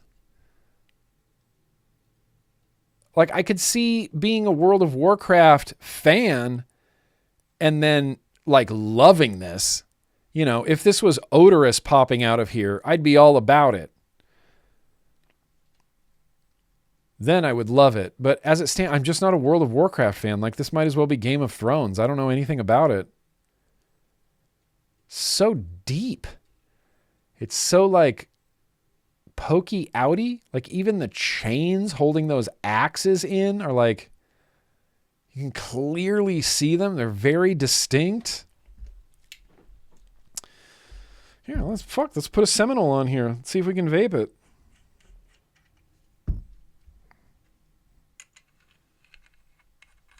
Dude, it kind of works too. Kind of works.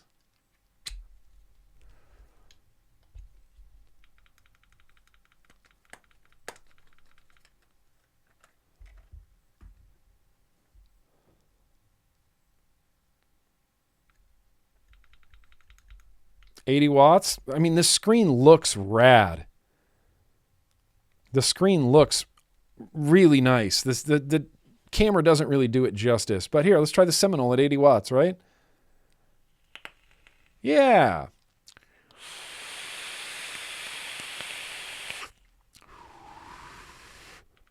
Great. Let's turn this up to like 90 watts. Should be good. Let's see. There could be a menu.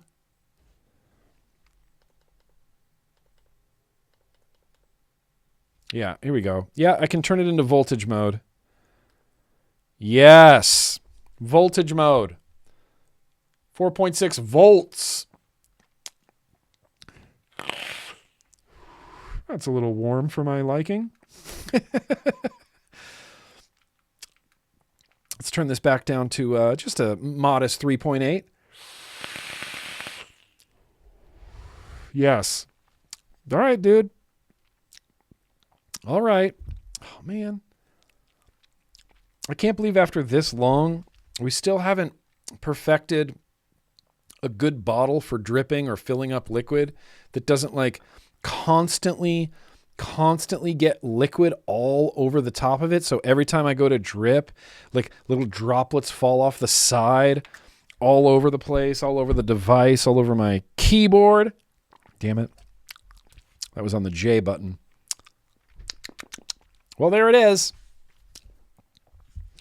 Hell yeah, BD vape. It's kind of sick with it. It's kind of sick with it. I don't know how I feel about those engravings, but honestly, if it didn't have those engravings and this was just flat, or something, I would enjoy this 1,000 times more because it's got that like Raiden feel to it. The BD Vape Raiden, the original Raiden single battery, has a certain like construction feel to it that is just so nice. This has that same, substantial kind of feel to it. It's really on brand for BD Vape. Really on brand. I can't believe how good this is. All right. Hell yeah, Mail. Nicely done.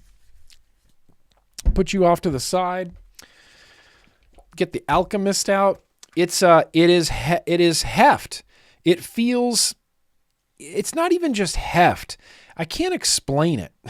It's just when you get used to a certain quality, like all the squonkers kind of feel the same. All the pods kind of feel the same. And then Oxva will release a pod, like the Slim 3 Pro that just feels different. It's just built different. Feels nicer, more substantial, more techie, more thought out, more put together, like nothing left to chance. Everything feels really good. It feels, a little bit hefty, but it feels, I don't know, it's got a real techie feel to it. That BD Vape Raiden is a very similar sensation, It's weighty, but it's well machined and it just feels thick and, I don't know, I can't explain it. Feels very, very high end despite not being high end. This feels a little bit less high end than that, but still carries that same BD vape feel. It's good. It's good. Yeah. Yeah. Well, I mean, I wouldn't even say awful taste, right? Because just because it's not for me doesn't mean it's awful. If a person was into World of Warcraft and wanted the big orc guy with his guar spikes on the front, then this is very much, this is the Disturbed. This is more for you. I'm not going to listen to it, but I want you to enjoy it as much as you possibly can,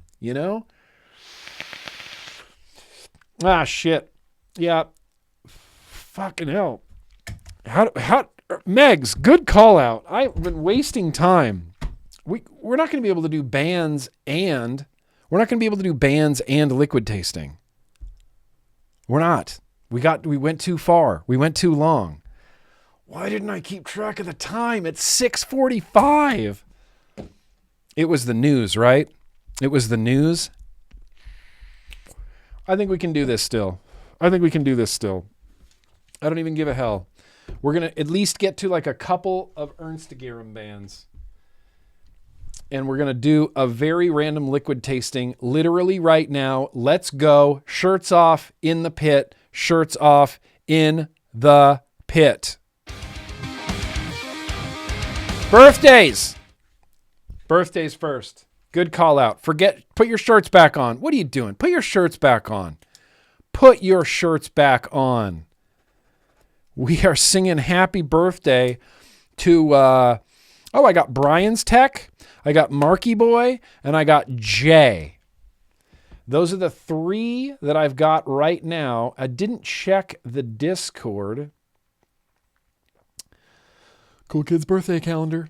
Let's see if I missed anything. I thought there was one. Yeah, we don't have one till next week. We ain't got one till next week, and we got 2 next week. But tonight, we got Marky Boy, we got Brian's Tech, we got Jay. And Connor. I'll add Connor. We're adding Connor to the list. Connor. Hell yeah, dude. Hell yeah. How do I... Ashlaroo? Am I saying that correctly? Ashlaroo? Oh, God. Yeah. Here's the thing. I can't talk about Dawson. I can't talk about James Vanderbeek. It's hitting me in a real weird way because we were the exact same age. He was born in 1977. He was 48 years old.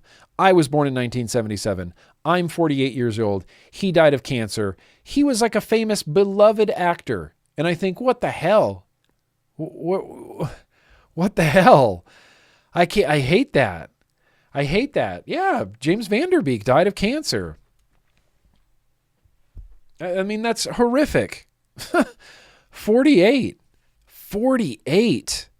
is way too young. Thank you, Megs. I do appreciate that. I am trying to not run way too long tonight, but 48, that's too young, man. That's too young. And, when I was talking to, I don't remember who I was talking to this. Maybe I was talking to my brother about this. But, when you're a kid, when you're like a snotty little 12-year-old, you think that, if you're like, well, 48, geez, that's really old. It's not. And when you get to this age, you start seeing like someone who's 70 passing away, and you like, that's too young. That's too young. 70's too young. 70's too young, 50's too young, 48's too young, way too young. Tavin?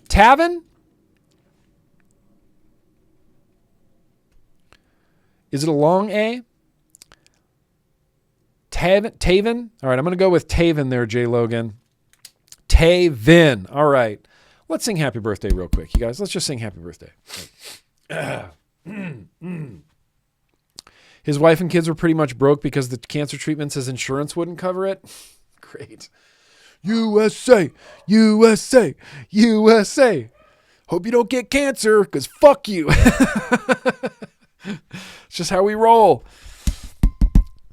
Anna 1, Anna 2, Anna, let's all sing together, please now. Happy birthday to you. Happy birthday, more specifically also to them. Happy birthday, dear Marky Boy. Also Brian's Tech. Also Connor. Also Jay. Also Ashlaroo. Also Taven. Happy birthday to you. Yeah, skip around the room. Skip around the room. You know what to do. You skip around the room. Skip around the room. Skip around the room. You know what to do. You skip around the glowworm room. Where is it? Where is it? I always lose it every Thursday. Where the hell is it? I can't believe I should just keep this somewhere where I can. Skip around the fucking room. Skip around the fucking room. Skip around the fucking room. Skip around the fucking room. Skip around the fucking room. Happy birthday. Skip. Around the fucking Ashlaroo skipping. I love to see it. Skip around the room. skip around the room, you guys. Happy birthday. Now, let's take those shirts back off. Shirts off in the pit. Shirts off in the pit.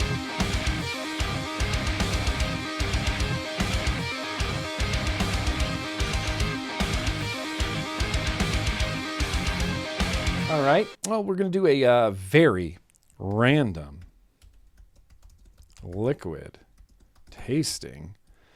And it's going to be, let's go for these. Oh, this is going to be the weirdest. Here's the thing. I already know what's going to win.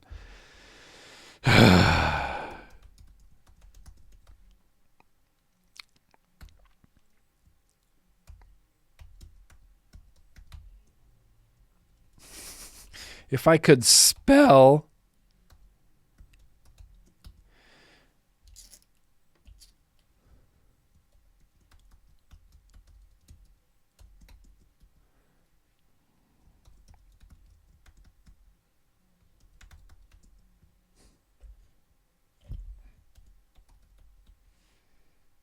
Oops. No one's voting for this one. I don't even know why I'm putting it up here. Okay, I'm going to let this go for 3 minutes. It's going to be a little pricier, but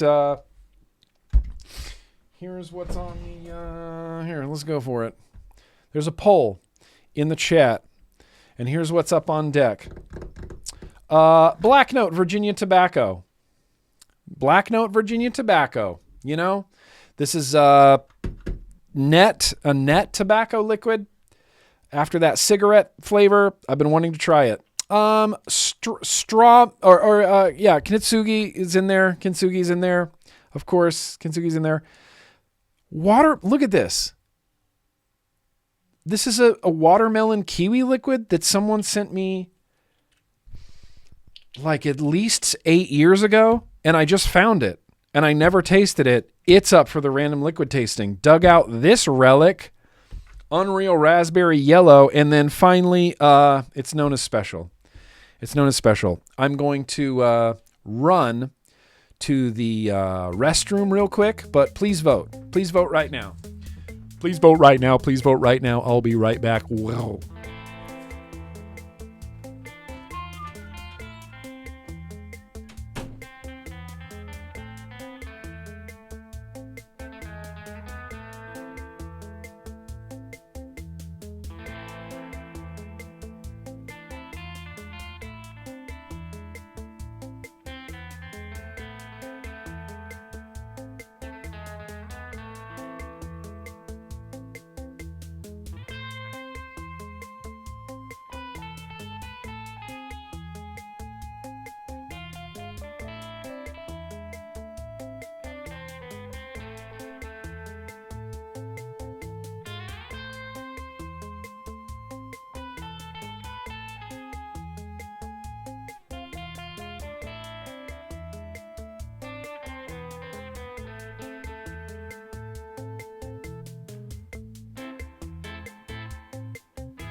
Well, we're waiting.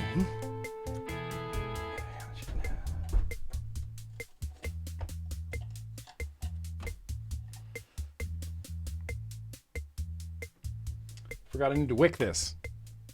Did someone win already? What phrasing? Blah, blah, blah. I'm just kidding, phrasing. I didn't mean that. I didn't mean that phrasing. Oh, yeah. Well, unsurprising. Unsurprising results. Unsurprising results. It's okay. We look, we knew that was going to happen. Completely, right?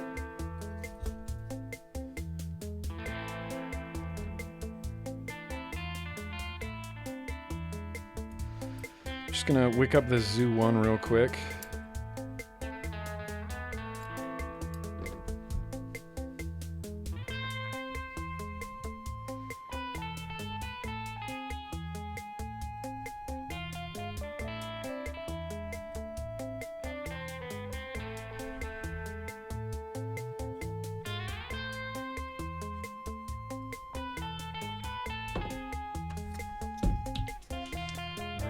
You guys go. It's happening.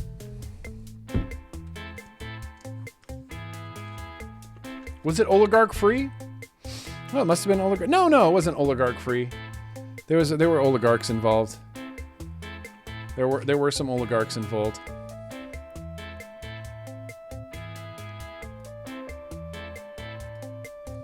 Oligarch free tonight?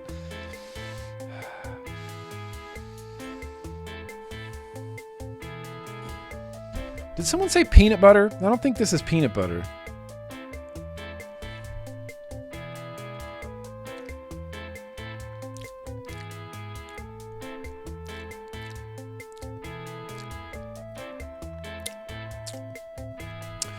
It's a Zoo 1, so I can't do any hot dripping action. Okay, just want to make sure that music's not too loud. Definitely milkshakey. It's like vanilla milkshakey, like custardy milkshakey a little bit. Buttered peanuts. It's definitely banana with a hint of peanut butter. Andrew Airing, are you speaking from experience, Andrew Airing? Do you have experience with this? Peanut butter.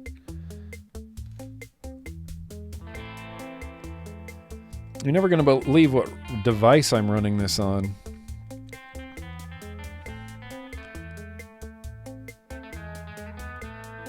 The one and only Inikin device I've ever really, really loved and kept around this long. I don't even remember what it is. It's an old Coolfire.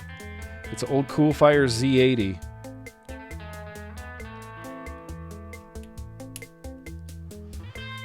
Coolfire Z80, Zoo 1 on top, kind of works. You know, I kind of feel like that works. The stainless, shiny stainless, maybe not so much, but I've always loved the Inikin. It's really squishy. It's really soft and suede-y, you know? I've always liked this. Inikin Coolfire Z80. That's a good one. All right. Nutter butter. Got some Nutter butter in the cupboard. All right. Let's have a first two. Off the knuckle, it kind of tastes like a milkshake, like a vanilla milkshake. It was only ever really disclosed as just a milkshake of some kind, but people have been saying peanut butter banana. Alex, ADV for years, has been the PB banana yogi, so it kind of makes sense. All right. And bone glue. Let's have a two.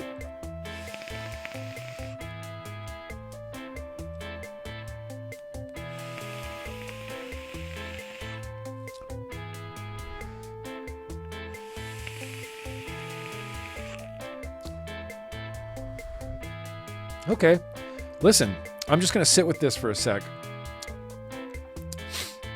And I'll be back, and I'll tell you how throaty it is.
I don't know. I don't know. I don't know. I don't know, bald hairy fish. I don't know, dude. This is actually delicious. Completely delicious. It kind of vapes like a custard, but not quite. It doesn't have that, like, sometimes custards get a little paperish on me, and I don't get any paperishness from this at all in any way. It's just, to me, it reads as like a vanilla milkshake. And if there is banana in it, it's very slight. And if there is peanut butter in this, it is very slight. Very, very slight. It honestly reminds me a little bit, a lot of bit, as the Timmy's original cream. The Twisted Timmy's just cream. The original cream kind of has this like vanilla milkshake, maybe a whisper of banana, maybe a whisper of peanut butter, but I'm really not getting it. I'm getting mostly vanilla milkshake, like a thick, really like in and out vanilla milkshake.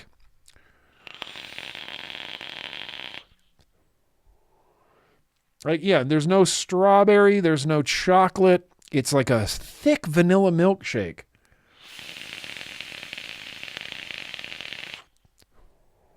It's great. I mean, this is delicious. It has a big mouthfeel too.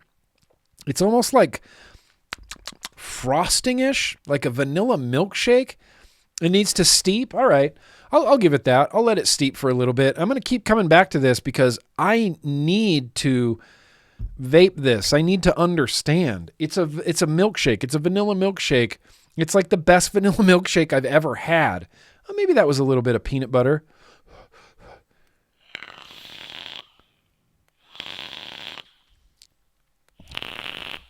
Not a good crackle.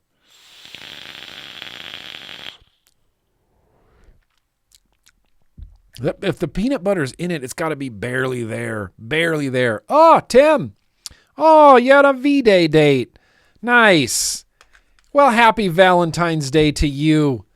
To you and your lady friend. I love that.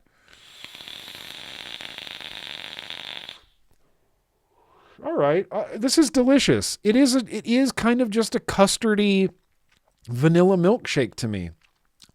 I'm having a hard time picking out banana. I'm having a hard time picking out peanut butter if it's in this.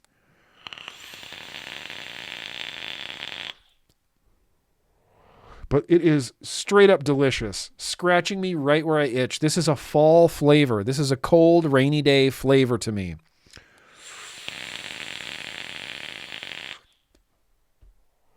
That is delicious. Holy cow. Kintsugi. That is delicious. It's a fucking milkshake. It is a milkshake. It is a vanilla milkshake, and that's kind of what I get out of it. Does the peanut butter and banana, does it come out more if it steeps up?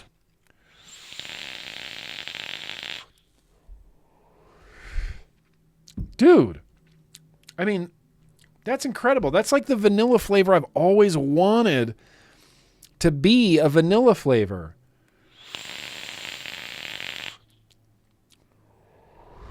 I don't know how he does that.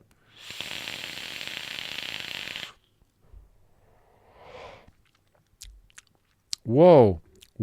That's the most milkshakey milkshake that I've ever milkshaked.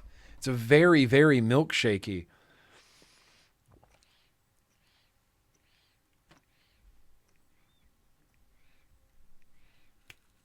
Jeremy M., Paul Cole, Jerry. We got Paul Cole, we got Hotspot Josh, we got Jay, we got Hotspot Josh, we got Hotspot Josh, we got Hotspot Josh, we got Hotspot Josh, we got Tokugawa, we got Tokugawa, we got Tokugawa. Thanks for making me hydrate.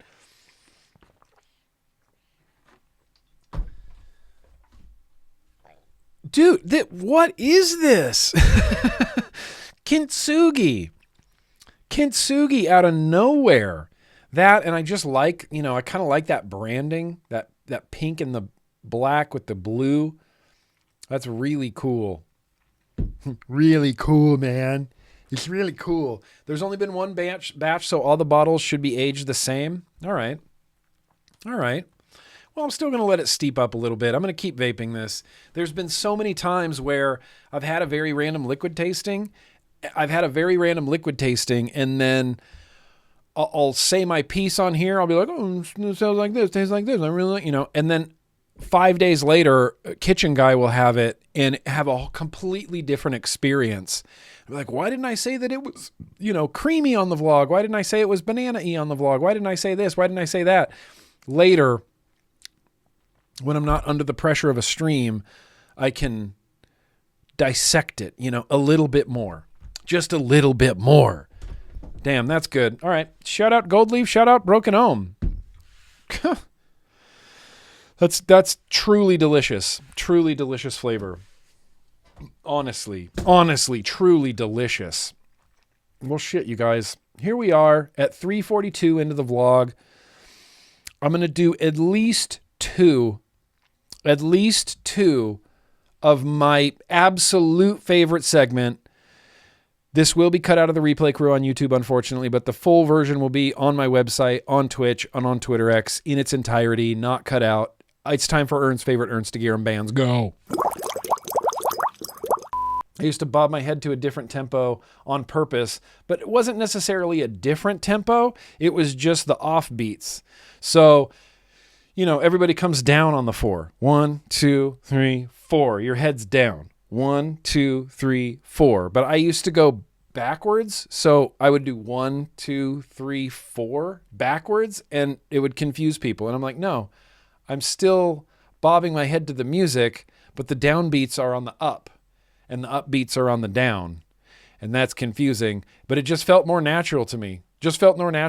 Yeah, the flute, a flautist in a Indian progressive technical death metal, like metal band, not death metal, but metal.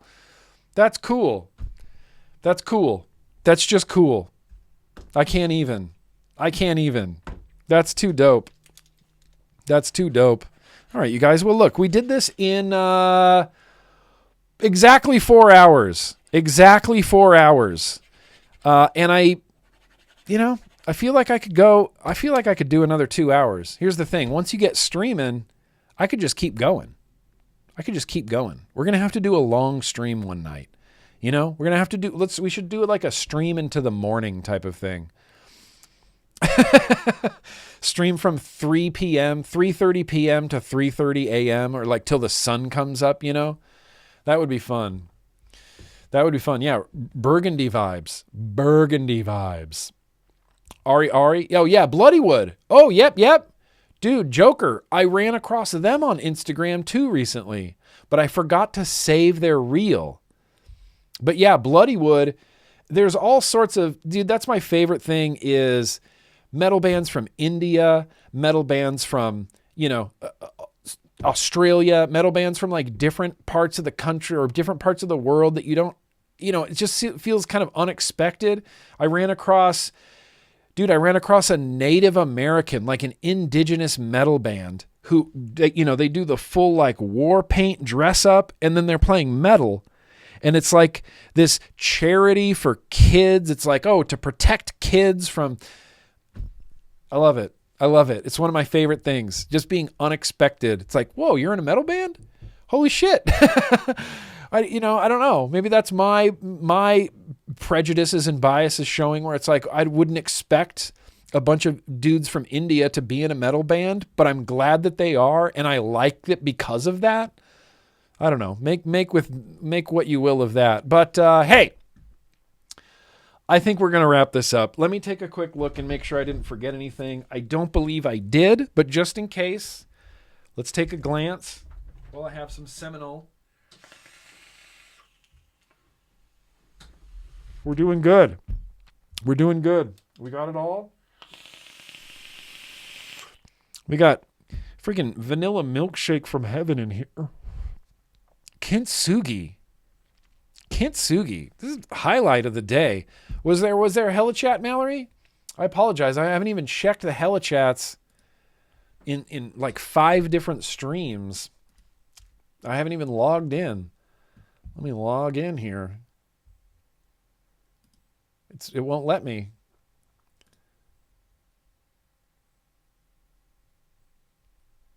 Oh, there it is. All right. Mallory Gates. There it is. There it is.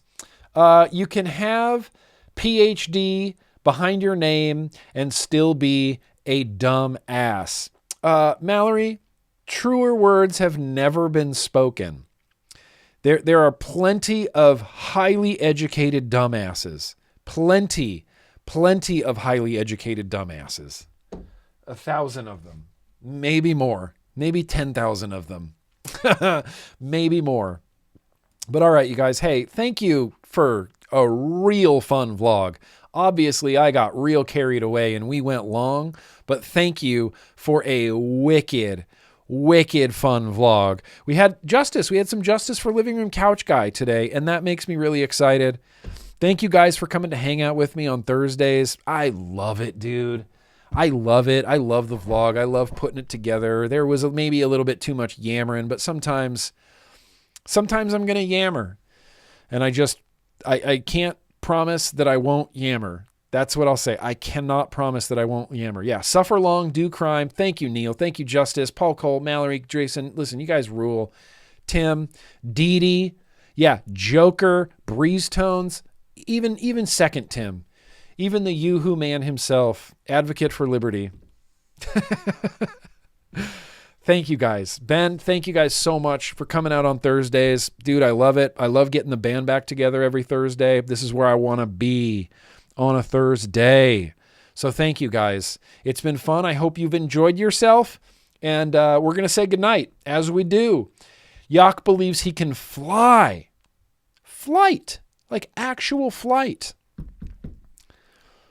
I think we can believe in ourselves for at least a little bit longer, maybe through the end of the weekend, you know?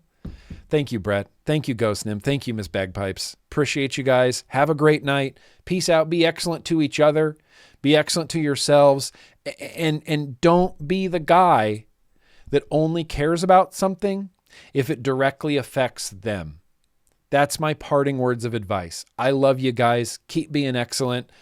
We got a full-on action-packed week next week, and I'm getting ahead of myself, but it's going to be a great week next week, and hope to see you in my chat, in my streams, and I love you, and peace out, and be excellent, and here is Yak. He believes he can fly. We can believe in ourselves. Good night. Don, it's always all my pleasure. Thank you for being here.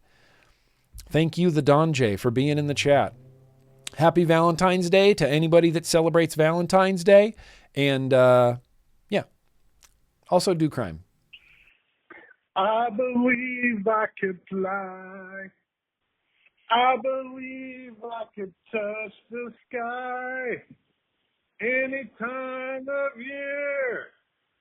I don't know where my other guy went. I'm down to one Yak. I believe I can fly. Good night.